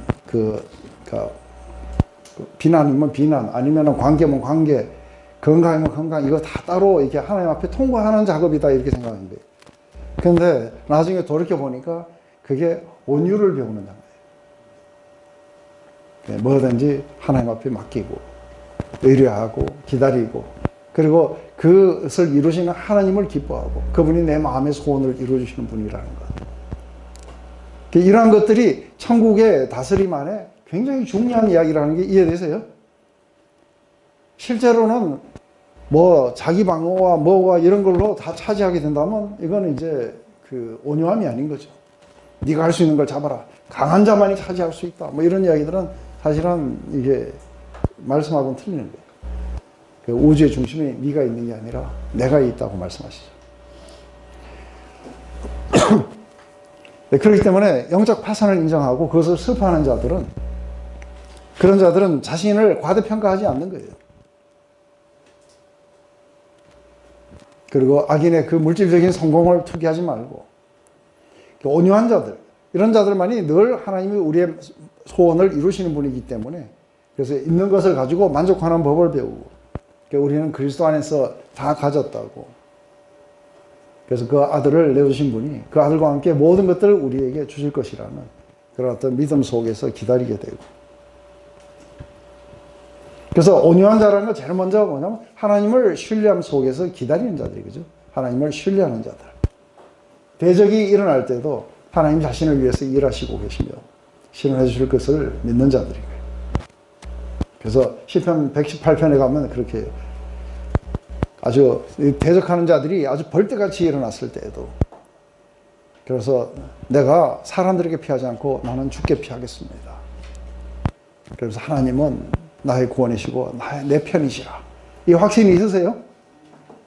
그래서 오직 하나님께만이 호소할 수 있고 자신의 길을 하나님께 맡기겠습니다. 나의 어떤 가정의 문제, 관계, 건강, 두려움, 이런 모든 좌절들, 이런 모든 것 속에서 나의 모든 삶을 하나님께 맡겨드립니다. 그래서 내 영혼을 아버지께 맡겨드립니다. 나는 이 삶을 어떻게 풀어야 될지 알지 못합니다. 내가 잘못 풀면은 이게 실타래만 더 꼬이는 걸 수도 없이 경험해요. 그죠? 내가 실타래를 풀지 않겠습니다. 하나님만이 나를 지탱해 주시고 인도하시고 보호하실 수 있습니다. 그것을 내가 신뢰합니다. 이런 자들은 하나님 앞에서 잠잠하게 기다리는 거예요. 하나님 되심을 나타내시도록 신뢰하고 자신의 길을 그분이 어떻게 했고 또 하나님의 역사가 자신 안에 나타나기를 기다린 자들. 이게 온유함인 거죠.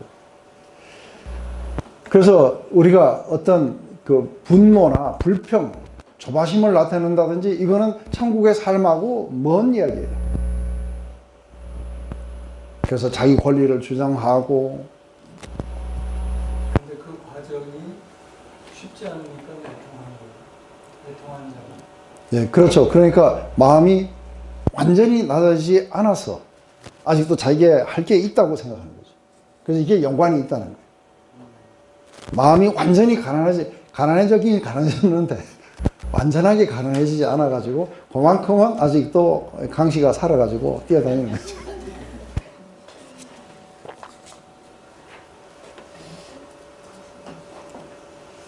그러면서 왜 내 삶에 나는 뭐 흙수저고 저거는 왜 금수저냐 어쩌냐 하고 이런 이야기를 하는 자들은 하나님 나라 안에 합당하지 않다는 거예요. 도대체 네가 좋은 게 뭔지 아느냐는 거죠. 그거부터가 틀려요. 그죠?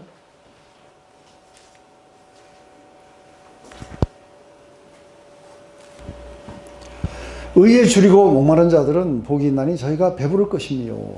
의에 줄이고 목마른 자들. 여기서 의에 줄인다는 것은 내가 옳은 일을 한다든지 아니면은 법적으로 내가 정당하게 한다든지 이런 거 아니에요. 그죠? 그래서 많은 사람들이 이렇게 올바른 일을 하고 뭐 이런 걸 하지만 의에 줄이거나 목마르지도 않아요. 근데 이것은 지금 영적 파산을 때문에 자기를 슬퍼하고 하나님을 기다리고 이러는 자들이 사실은 의에 줄이고 목마르게 돼 있어요. 왜요? 그래서 의에 줄이고 목이 마른다는 것은 가장 먼저 하나님의 뜻이 자신 안에 이루어지기를 원하는 거예요. 그리고 하나님의 뜻이 우리가 나중에 보면 기도를 가르쳐 달라 그래요. 그죠? 거기 보면 뜻이 하늘에서 이룬 같이 땅에서도 이루어지게 해달라고. 그래서 우리가 그러니까 자신 안에뿐만이 아니라 이게 온 세상 안에도 마찬가지예요. 그죠? 하나님 보면은 모든 것들이 무질서와 혼란밖에 없습니다. 모든 것들이 파괴와 파멸로 향해 치달아가고 있는 이 세상을 보며 하나님 당신의 그 의가 나타났어. 그래서 이렇게 막 그 하나님의 의가 나타나기를 간절히 기다리는 자들은 제일 기쁜 소식이 뭐예요? 산을 넘어 그 아름다운 소식을 전하는 자들의 그 아름다운 발길이야. 그들이 전하는 소식이 뭐냐면 우리 하나님이 다스리신다는 거예요. 하나님이 그분의 의로 우리를 다스리신다는 거예요. 그래서 하나님의 뜻이 자신 안에 간절히 일어나기를 소망하고 있는 거예요. 그래서 자신의 뜻이 하나님의 뜻이고. 그래서 이거는 우리가 뭐 예수님을 믿고 친의를 말하는 것도 아닌 거예요. 의에 줄이고 목이 마르다는 것은 하나님이 뜻하는 대로 내가 지금 살아가고 있지 못하는 것에 대해서 여러분들 그렇게 살고 싶죠? 네? 하나님의 그 기쁨이 되고 싶죠? 근데 그러지 못한 여러분들을 보죠, 그죠? 여러분들은 의에 줄이고 목이 마르신 거예요. 맞아요? 늘 그렇게 되고 싶어 하는 거예요. 그래서 늘 그것이 이루어지지 못하는 것을 갖다가 안타까워하게 하는 거예요. 그래서 줄이고 목이 마른 자들은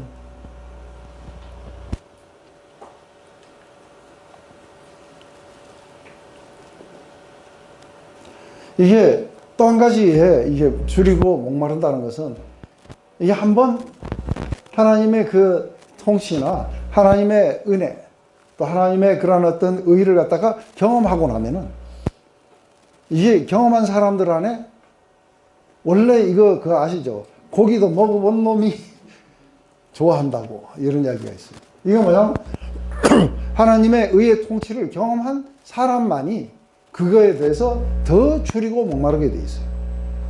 그리고 더 많은 것들을 우리는 찾게 되고 구하게 되고 갈수록 이게 의에 줄이고 목이 마르다는 것이 그래서 이게 우리 안에는 이게 아주 텅 비어 있어요. 그죠? empty.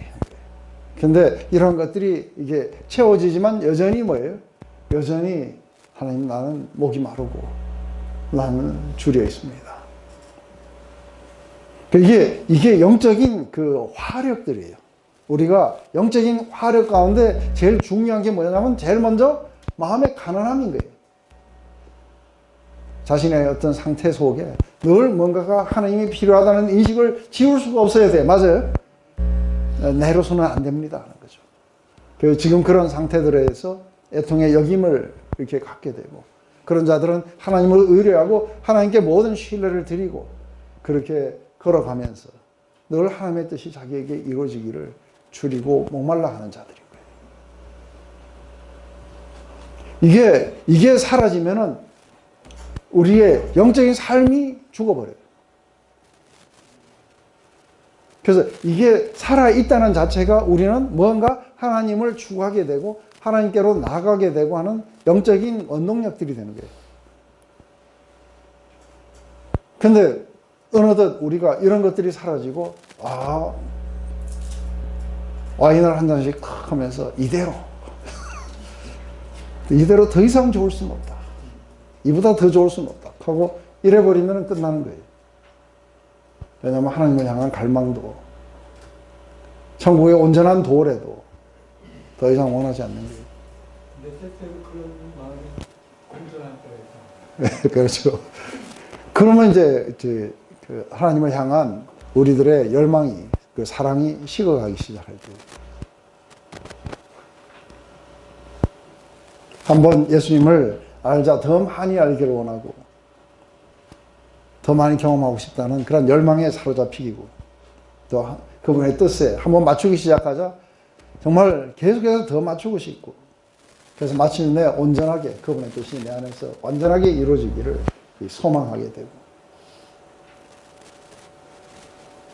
그래서 우리 안에 의에 줄이고 이렇게 목이 마르다는 것 이것은 우리가 한번 우리 전도서에는 보면은 이런 말을 했어요. 하나님이 모든 것을 지으시되 때를 따라 아름답게 하셨고 또 사람에게 영혼을 사모하는 마음을 주셨느니라. 그러나 하나님이 하시는 일의 시종을 사람으로 청량할 수 없게 하셨도다. 하나님이 우리 안에 주신 가장 커다란 보물은 뭐냐면 영혼을 사모하는 마음이에요. 뿐만 아니라 우리 모두 안에 하나님을 갖다가 더듬어 찾을 수 있도록 우리 안에 하나님을 향한 갈망을 다 심어놓으셨어요. 근데 이것 때문에 우리는 항상 오는 게 뭐예요? 이게 우리 안에 영혼을 향한 갈망을 심어놨기 때문에 이것 때문에 항상 오는 게 뭐냐면 우리 마음이 쉼을 못 누려요. 항상 우리의 마음이 쉼을 누리지 못하고 뭔가는 항상 갈망하게 돼 있는데 그래서 어거스틴은 우리가 하나님 안에서 온전하게 쉼을 누릴 때까지 우리의 마음은 안식을 얻지 못할 거라는 거예요. 이게 우리 모든 인간들이 다 공유하고 있는 거예요. 그래서 영혼을 사모하는 마음을 두렵기에 끝없이 갈망하는 거죠. 근데 여기에서 두 종류의 사람이 있다는 거죠. 그죠? 그래서 여기 보면은 제가 늘 쓰는 에레미야서 2장 14절의 말씀이에요. 내 백성이 두 가지 행하는데 하나는 생수의 근원인 하나님을 떠났기 때문에 목마름이라는 어쩔 수가 없어요. 그죠? 근데 그 목마름을 하나님에게로 돌아가서 채우려고 하지 않고 자기 자신이 스스로 자고 채우고 채우려고 한다는 거죠. 그렇지만 그거는 터진 웅덩이일 것이다. 그 이사야서 55장은 너희 목마른 자들은 다 내게로 와라. 내게 와서 포도주와 젖을 사서 마시라 그래. 그러면서 하시는 말씀은 어찌하여 양식이 아닌 것을 위하여 은혜를 달아주고 배부르지 못하게 하기 위해서 수고하느냐. 그러지 말고 나를 청종하라. 그러면 좋은 것을 먹게 될 것이다. 그리고 네 영혼이 살게 될 것이다. 지금 그렇게 말씀하십니다. 그래서 이게 우리 안에 있는 영원한 갈망, 쉼을 누리지 못하는 영원한 이 갈증들, 배고픔들, 주림들 이런 걸 통해하고 하나님을 찾아오도록 했는데 사람들은 하나님 쪽으로 안 가고 우리가 시종을 측량할 수 없어갖고 늘 하게 되는 건 뭐냐면 하나님이 아닌 다른 것에서 얻으려고 하다가 얻으려고 하면 할수록 점점 더 우리 안에는 나타나는 게 뭐냐면 갈증만 더해지는 거예요. 그래서 갈증 난다고 바닷물 마시면은 마실수록 더 갈증이 심해져. 끝내는 파괴와 그리고 마침내 죄책감과 수치심들 이런 것들이 우리 안에서 남게 되는 거죠. 제가 해보니까 요새 올해 들어와갖고 딱 안 보니까 아유 자유해요. 작년에는 홈쇼핑 때문에 혼났어요. 보면 볼수록 더 보고 싶고 어떻게 저런 걸 만들어갖고 저렇게 싸게 팔 수 있는가. 스포츠도 보면 볼수록 뭐 선수들 하나하나에 그 모든 일거수일투족 다 알고 싶어요. 그죠? 우리 영혼은 뭐에 줄이고 있고 뭐에 목말라 있는지 뭐를 갈망하고 있는지 이렇게 일시적인 것으로 돌아서서 영원한 것들을 우리가 사모할 수 있는지 그렇지 않으면 관계는 깨어지고 그리고 결코 현실로 돌아오기가 쉽지 않아요. 그리고 죄책감과 외로움만이 우리를 지배하게 될 거라고 봐요. 그래서 우리가 비워져 있다는 것, 그렇기 때문에 우리는 갈망하고 우리가 채워져 있기 때문에 의를 위해서 핍박을 받을 수 있어요. 그리고 남에게 자비를 베풀 수 있는 거죠. 그리고 우리는 자기를 스스로 방어하는 게 아니라 우리는 피스메이커로 화평케 하는 자들로 갈 수 있겠죠.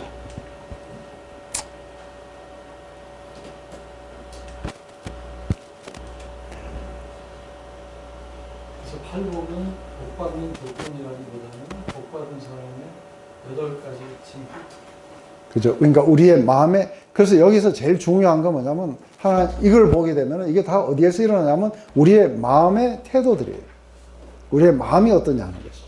그 외적인 것을 지금 이야기하지 않았어요. 그래서 이 뒤에 5장 20절부터는 너희들은 이렇게 살인하지 말라는 걸 들었냐 하고 했을 때 이거는 외적인 삶의 이야기예요. 그게 아니라 너희들의 마음 안에는 뭐가 있니 하는 거죠. 이 마음이 이렇게 깨어지지 않고 이렇게 하면은 이 마음 속에서는 형제들을 미워하고 우리가 음란한 것을 생각하고 우리는 형제하고 얼마든지 그렇게 사이가 틀어져 있어도 마음 속에서는 저것 꼴도 보기 싫다 이러고 하나님께 예배하러 갈 수도 있다는 거예요. 그런데 예수님이 지금 중점을 두시는 것은 너희들이 외적으로 어떻게 행하는 게 아니라 너희들의 이 마음이 어떻게 새로워질 수 있느냐는 이야기. 이게 오늘의 초점이었는데 지금까지 들었던 설교들은 전부 뭐였어요? 우리의 마음의 상태에 대해서 이야기하는 게 아니라 바리새인들로부터 들었던 설교들은 뭐냐면 외적으로 그것을 어떻게 했느냐의 이야기를 들었어요. 근데 오늘 예수님은 그 천국의 삶이라는 것은 마음으로부터 시작이 돼요. 그래서 우리가 세상의 어떤 것들로도 만족을 누릴 수 없다. 왜냐하면 우리는 다른 것을 위해서 지었다. 그것은 바로 하나님을 위해서 지으심을 받은 존재들이다. 그래서 우리가 이런 어떤 주림을 위해서 우리가 수도성이 되어지냐면 그렇지 않은 거예요. 그것은 이 세상 한가운데서 하나님처럼 자비롭고 정결하고 이렇게 화평을 구하는 자들로 서 있어야 되는 거죠. 그래서 지금까지 보면은 우리의 결핍 때문에 오는 이야기들을 했어요. 그죠? 이제는 이것이 바로 그리스도로 말미암아 그분의 통치로 말미암아 우리 안에 채워진 결과들이 어떠냐 하는 이야기예요. 채워진 것은 긍휼히 여기는 자는 복이 있나니 저희가 긍휼히 여김을 받을 것이요 했는데 우리가 긍휼히 여긴다면 하나님이 긍휼히 우리를 여기실까? 우리가 우리의 죄를 사하면은 하나님이 우리를 죄에 사해 주실까? 아니요, 이건 사실은 거꾸로예요. 사실은 이게 거꾸로인 거예요. 우리가 긍휼을 받았기 때문에 긍휼을 베풀 수 있어요. 그런데 문제는 뭐냐면 긍휼을 안 베풀면은 긍휼을 받은 적이 없다는 얘기예요.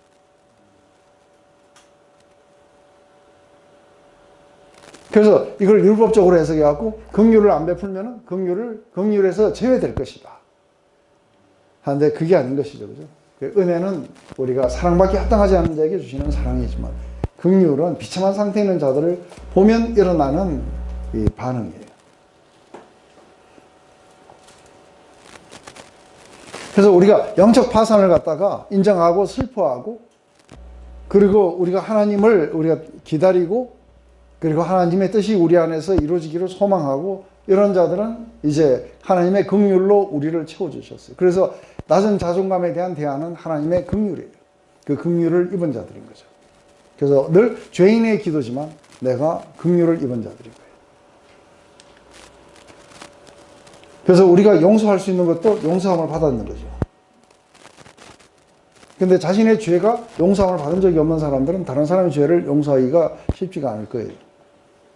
하지만 자기의 죄를 인식하고 하나님의 자비 속에서 자신의 죄의 용서함을 받았기 때문에 우리는 용서할 수 있는 거죠. 그래서 우리의 영적 부흥들, 이러한 것들은 늘 자신의 이렇게 가난하고 낮아진 상태, 자신의 죄를 인식하고 하나님의 자비를 구하고 그리고 다른 사람들에게 풍성한 자비를 나타내는 것으로 이게 부흥들이 일어나게 되어 있는 거죠. 그래서 하나님을 경험했던 것, 첫째부터 넷째까지의 그것이 우리 안에 경험되어지면 그것이 우리에게 자비로 나타나게 될 거라는 거예요.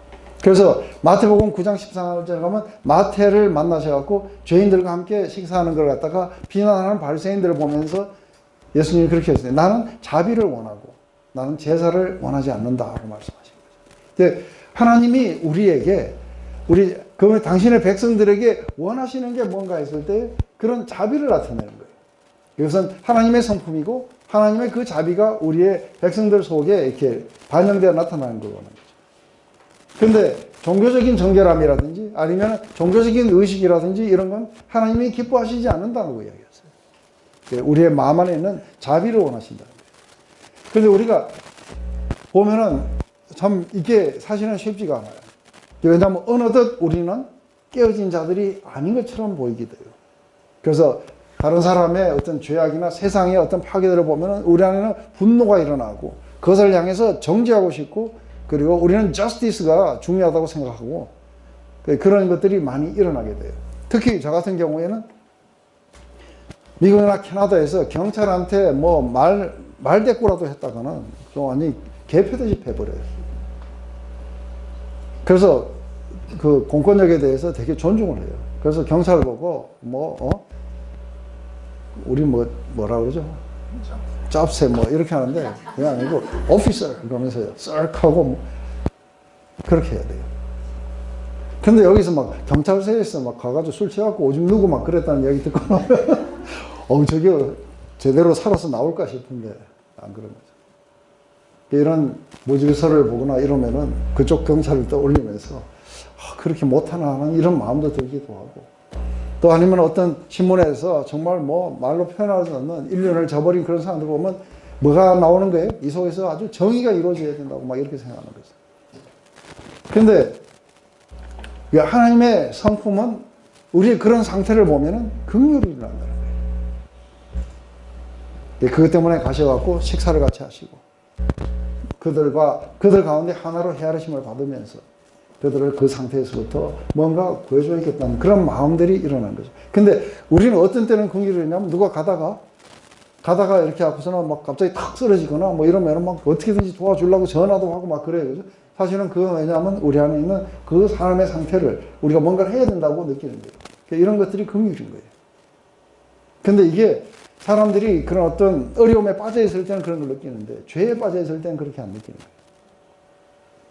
우리는 뭔가 은근히 찌르고 싶고 고소하고 싶고 정죄하고 싶겠죠. 그래서 이게 자비라는 거는 그렇게 합당하지 않은 자들에게 당연히 처벌받아야 하는 게 이게 없애주는 거예요. 근데 이게 이 자비의 마음. 그래서 나중에 그 뒤에 가면 6장 뒤에 가면 그렇게 해요. 하나님은 은혜를 모르는 자들, 악인들에게도 똑같이 해와 비를 주신다. 그러면서 이렇게 하나님이 아버지가 자비한 것처럼 너희도 자비해라 하고 하나님이 우리에게 구하시는 것은 바로 이런 자비의 마음들이에요. 이게 천국 안에 살아가는 것에 굉장히 중요한 것이기 때문에 그래요. 그래서 우리는 그거보다는 훨씬 더 우리는 뭐에 대한 중요성을 여기냐면 내가 얼마나 이렇게 깨끗한가 아닌가, 내가 얼마나 올바른 삶을 사는가, 이런 것에 굉장히 많은 초점이 있지만 사실은 자비를 버릴 수 있는 거죠. 그것 때문에 내가 더럽혀질까봐 선을 끊기 시작하고 이러면서 자비는 사라지고.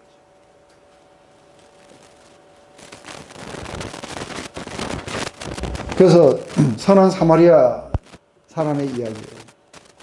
중요한 게 뭐냐면 이게, 그런데 많은 사람들이 생각할 때 이게 그냥 뭐 천국 안의 삶이다 이렇게 보는데, 이게 실제적으로 영원한 삶을 얻기 위해서 조건은 아니에요. 근데 영원한 삶을 얻은 사람들의 이게 안 나타나면 가짜라는 거예요. 이 이야기 속에서 뭐냐면 선한 사마리아인의 이야기가 어떻게 나오냐면은 율법학자가 어느 날 예수님을 찾아와서 어떻게 해야 영원한 삶을 얻겠습니까? 하고 물어요. 이 질문의 시작이 뭐냐면 영원한 삶을 어떻게 얻습니까?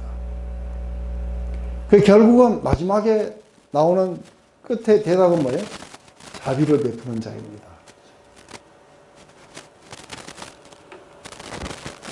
근데 거기에 보면은 왜 제사장과 레위인이 나오냐면 이 사람들은 종교적인 정결함, 자신이 얼마나 하나님 앞에서 정결한가 이런 걸 갖다가 따지면서 그걸 피해서 도망갔던 자들이에요. 그런데 마지막 이 사람의 결론은 뭐냐면 자비를 베푸는 자입니다. 그러면 너도 그렇게 해라. 그렇게 이야기가 끝나게 되는 거죠. 근데 그냥 이 자비라는 게 그냥 마음속에서만 일어나는 게 아니라 실제로 삶 안에서 뭔가 그런 상향에 빠져 있는 사람들을 향해서 뭔가 도움을 주려고 했었어요. 마음이 청결한 자는 복이 있나니 저희가 하나님을 볼 것이니요. 근데 이 마음의 청결함, 사실 이 마음의 청결함이라는 것은 우리가 이렇게 생각할 때 단순하게, 물론 우리가 음란한 마음을 품는다든지 아니면은 뭐 우리가 이 마음 속에서 더러운 생각을 한다든지 뭐 얼마든지 그럴 수 있어요. 근데 여기에서 청결한 마음이라는 것은 이게 우리가 우리나라의 그 드라마를 보면은 이게 이제 다 그런 건 아닌데 이게 상당히 많은 이렇게 한류의 이 드라마의 주인공들이 어디에 쓰냐면 순수 드라마예요. 사실은 이게 리얼리티 드라마가 아니에요. 리얼리티 드라마에는 첫사랑을 막 사랑하고 막 그러다가 옆에서 땀면서 나니까 얼른 가버려요. 그 돈 많은 여자 보면 막 눈이 번쩍하고 가버리고 하는, 이게 사실상은 실제 막 일어나는 이야기들이에요. 근데 대한민국 드라마를 보면 한 번 정해지면 끝나는 거예요. 끝까지 가게 돼요. 거기에 다른 어떤 마음이, 어떤 여자가 와서 어떤 재력으로 유혹을 해도 안 가요. 이게 그래서 순수 드라마라 그래요. 이게 마음의 청결함이에요.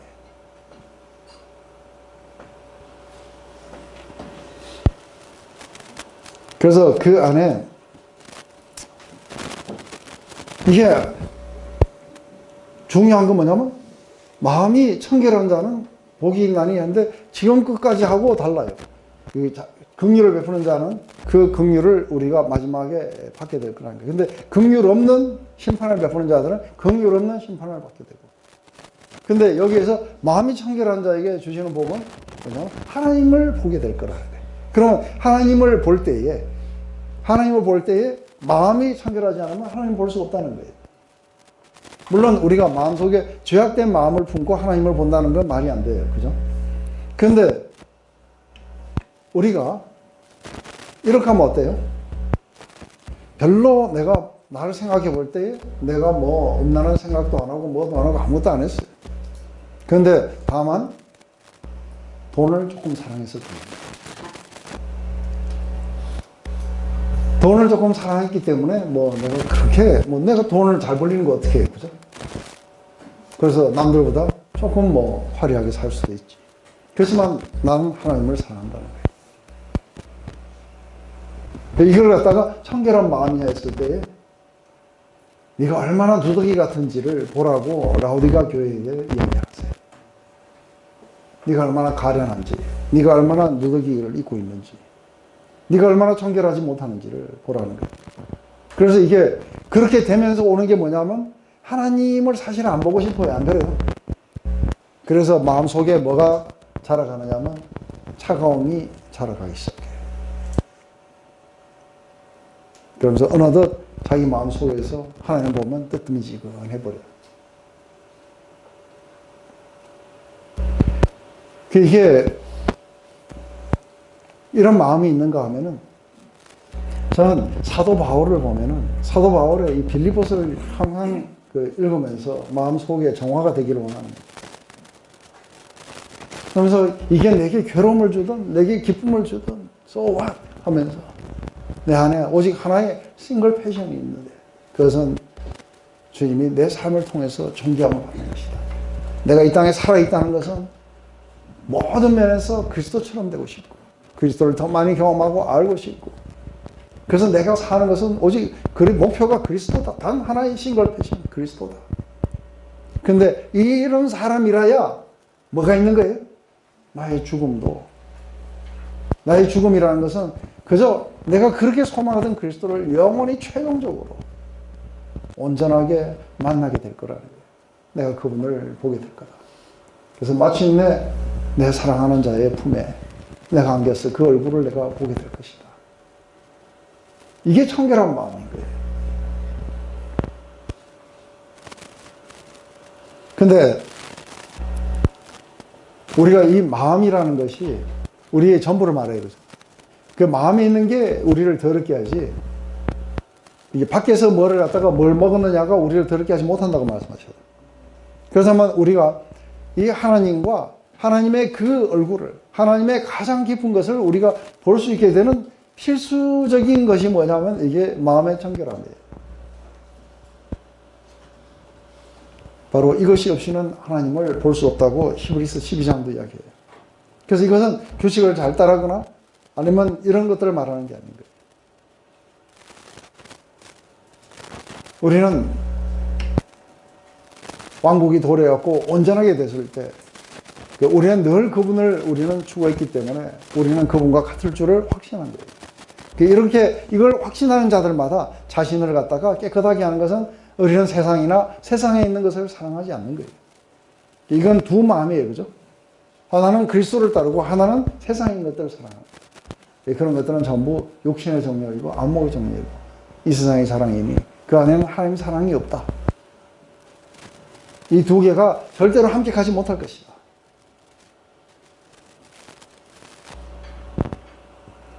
그래서 자신을 그런 서로부터 이렇게 멀리 하게 된다는 것은 이걸 뭘 말하는 거냐면 이것은 미래의 소망과 연관이 됩니다. 내가 얼마나 처음에 이 소망이 컸는지.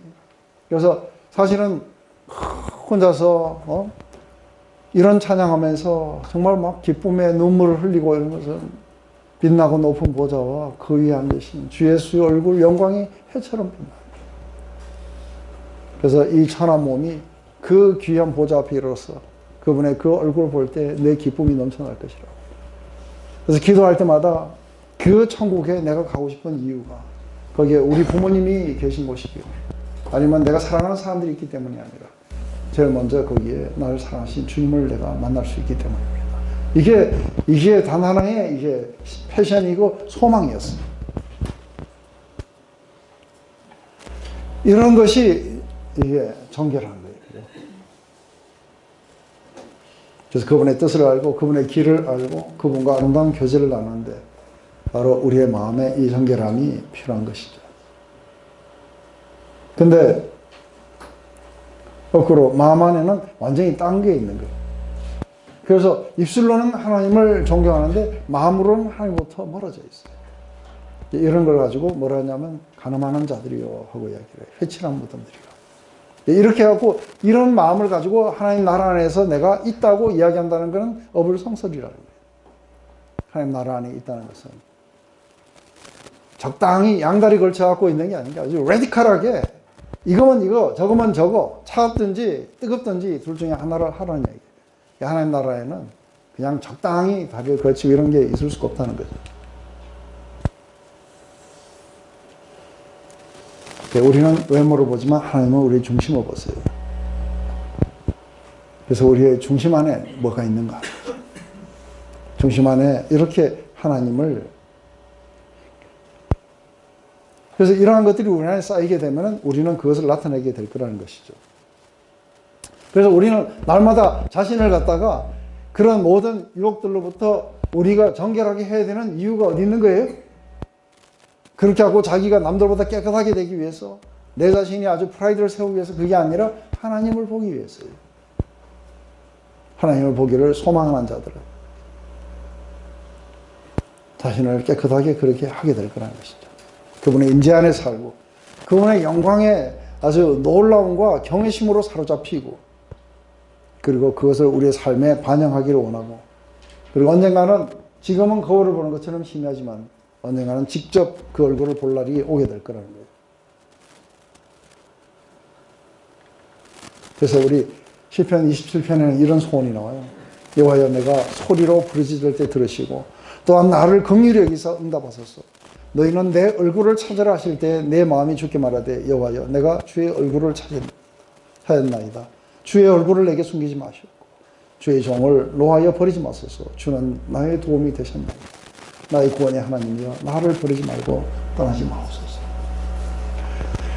마지막에 천국에 갔는데 하나님의 얼굴을 못 보면 어떻게 돼요?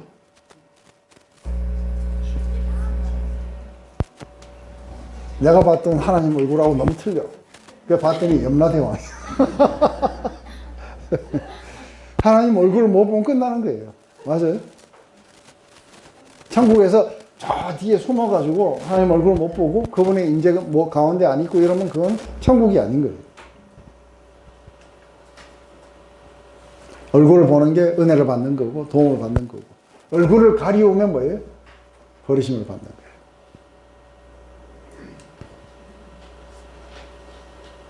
그래서 시편 24편에는 이게 거짓하고도 있어요. 그래서 거짓 맹세하지 않는 자다. 마음이 청결하고 뜻을 허탄한 데 두지 아니하고.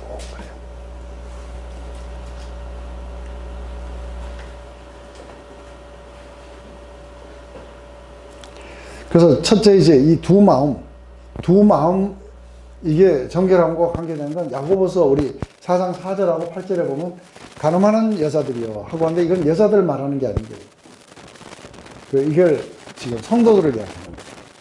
세상과 벗된 것이 하나님의 원수됨을 알지 못하느냐? 그런즉 누구든지 세상과 벗이 되고 하는 자는 스스로 하나님과 원수되는 것이다. 하나님을 가까이 하라. 그러면 너희를 가까이 하시리라. 죄인들아, 손을 깨끗이 하라. 두 마음을 품은 자들아, 마음을 성결하게 하라. 이게 깨끗하지 못한 마음이라는 건 두 마음 품은 거라는 게 이해됐어요? 세상과 친구가 되고.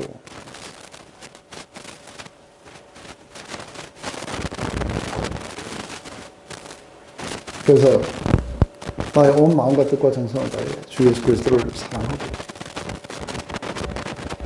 그래서 돈과 하나님을 동시에 사랑하지 않는, 또 세상에 있는 것들을 내가 사랑하게 되면 하나님을 사랑하는 데서부터 멀어졌다는 것. 하나님을 정말 보기를 원한다면 이 두 가지를 버려라. 이제는 화평케 하는 자는 복이 있나니 저희가 하나님의 아들이라 일컬음을 받을 것입니다. 이게 화평케 하는 자들은 이게 평화롭게 사는 자, 자기 마음속에 평강이 지배한다든지 이런 이야기가 아닌 거예요. 이게 제일 먼저 우리가 이렇게 보면 하나님이 그 화목제물로 그 아들을 우리에게 주셨다는 거예요. 하나님의 사랑이 이렇게 나타난 바 되었습니다. 그것은 그 아들을 우리의 죄를 위한 화목제물로 내어드려서 우리를 하나님과 화목하게 하신 거예요. 그리스도 안에서 하나님은 세상과 자신을 화목하게 하셨어요. 그리고 우리에게 어떤 메시지를 주셨냐면 화목해 하는 메시지를 주셨어요. 그래서 우리가 전하는 복음은 하나님과 화목하라는 거예요. 근데 우리끼리는 화목 안 해. 그래서 우리 평화를 구하는 그 기도, 프란체스코의 기도가 있어요. 그죠? 이것은 결국은 화평케 하기 위해서 할 수 있는 유일한 길이 어디냐면 자신을 주는 수밖에 없어요. 채워진 자들만이 화평을 위해서 기꺼이 자기가 손해를 감수하게 될 거라고. 그것은 예수님이 먼저 우리 죄를 제거하셔서 하나님과 화평했을 뿐 아니라 유대인과 이방인 사이에 갈라진 것들을 이 율법을 제거하심으로써 둘을 하나로 만드셨어요. 그래서 단순하게 우리가 복음을 전하는 데만 있는 게 아니고 우리는 어떻게 하면은 갈라진 것들을 우리가 서로 대화가 통하고 또 우리는 어떻게 하면은 이렇게 하나로 일치를 이룰 수 있을까?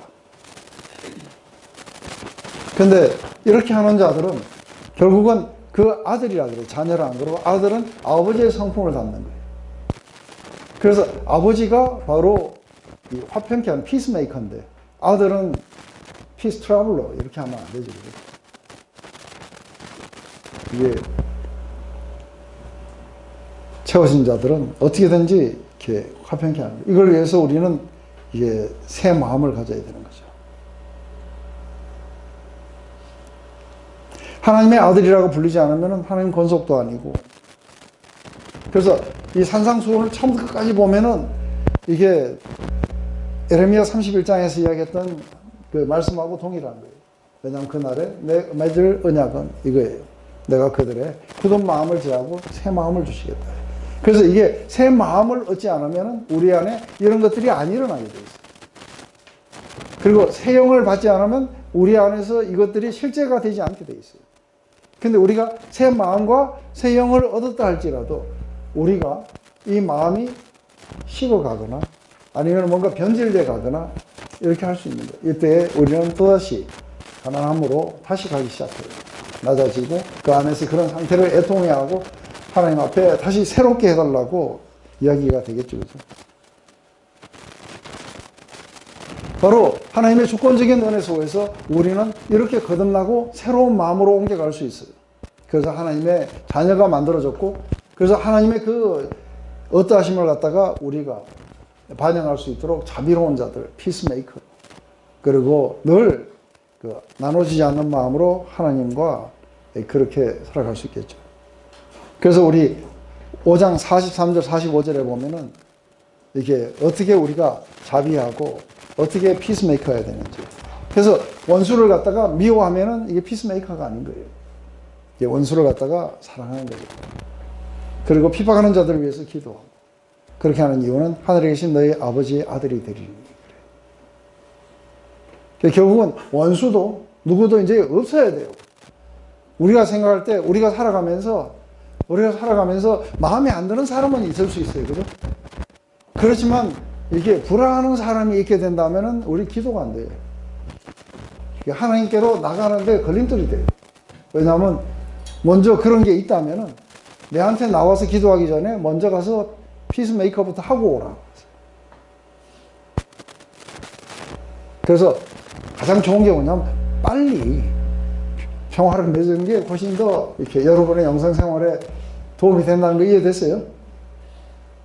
가서 여러분들의 성질을 이기시고 악수를 정하시고 포옹을 하시고 그렇게 함으로써 하나님의 아버지의 아들이 될 것이다. 왜냐하면 아버지는 그 해를 악인과 선인에게 비추시고 비를 의로운 자와 불의한 자에게 모두 다 내려주시는 분이시다.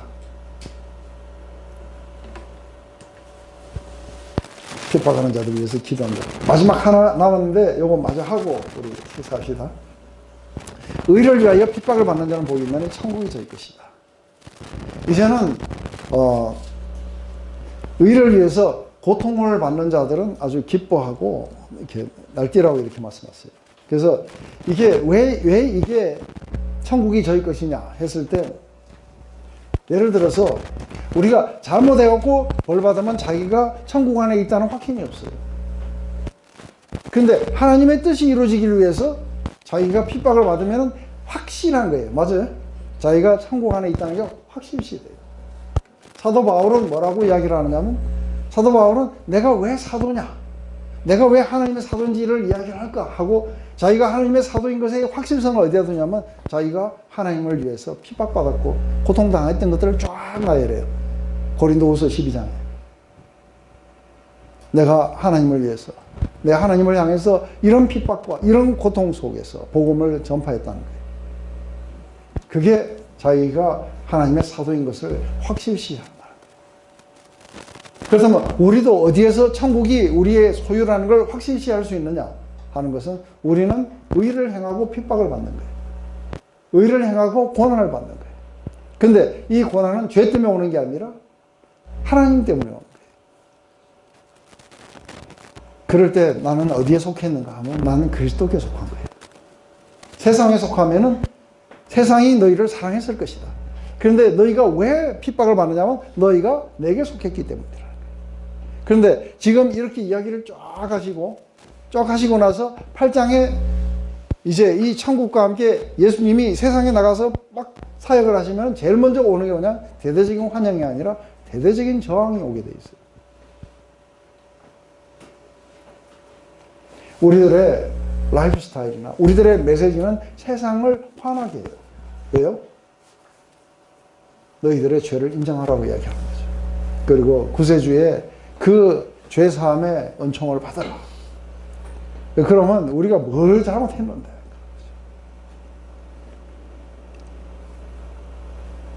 우리가 살아가는 이런 라이프 스타일과 세상의 그런 마인드세트는 늘 충돌을 일으키게 돼 있어요.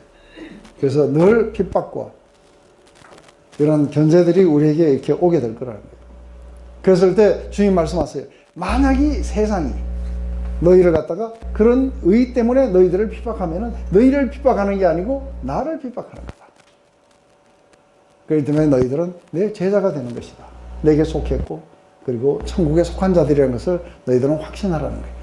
뿐 아니라 너희들은 천국에 속한 자인 것의 확신뿐 아니라 천국에서 너희들의 받을 그러한 보상에 대해서도 기뻐하라. 그래서 우리가 디모데 후서 3장 12절에 무릇 그리스도 예수 안에서 경건하게 살고자 하는 자는 핍박을 받게 될 거라고 이야기합니다.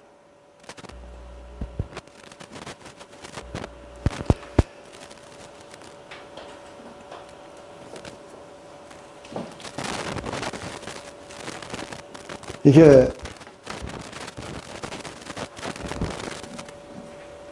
예수님의 팔복이고, 요한은 이렇게 악을 행하는 자마다 빛을 미워함으로 빛으로 오지 않으니 그 행위가 드러날까 하네요. 또 진리를 쫓는 자는 빛으로 오나니 이는 그 행위가 하나님 안에서 행한 것임을 나타내려 하심이니라. 나를 인하여 너희를 욕하고 핍박하고 거짓으로 너희를 거스려 모든 악한 말을 할 때 너희는 복이 있나니 기뻐하고 즐거워하라. 하늘에서 너희 상이 큽니다. 그러면서 너희들 앞에 있었던 모든 선지자들이 다 그것 때문에 핍박당하고 죽어갔었다. 그러니 그들의 기쁨에 참여하거라.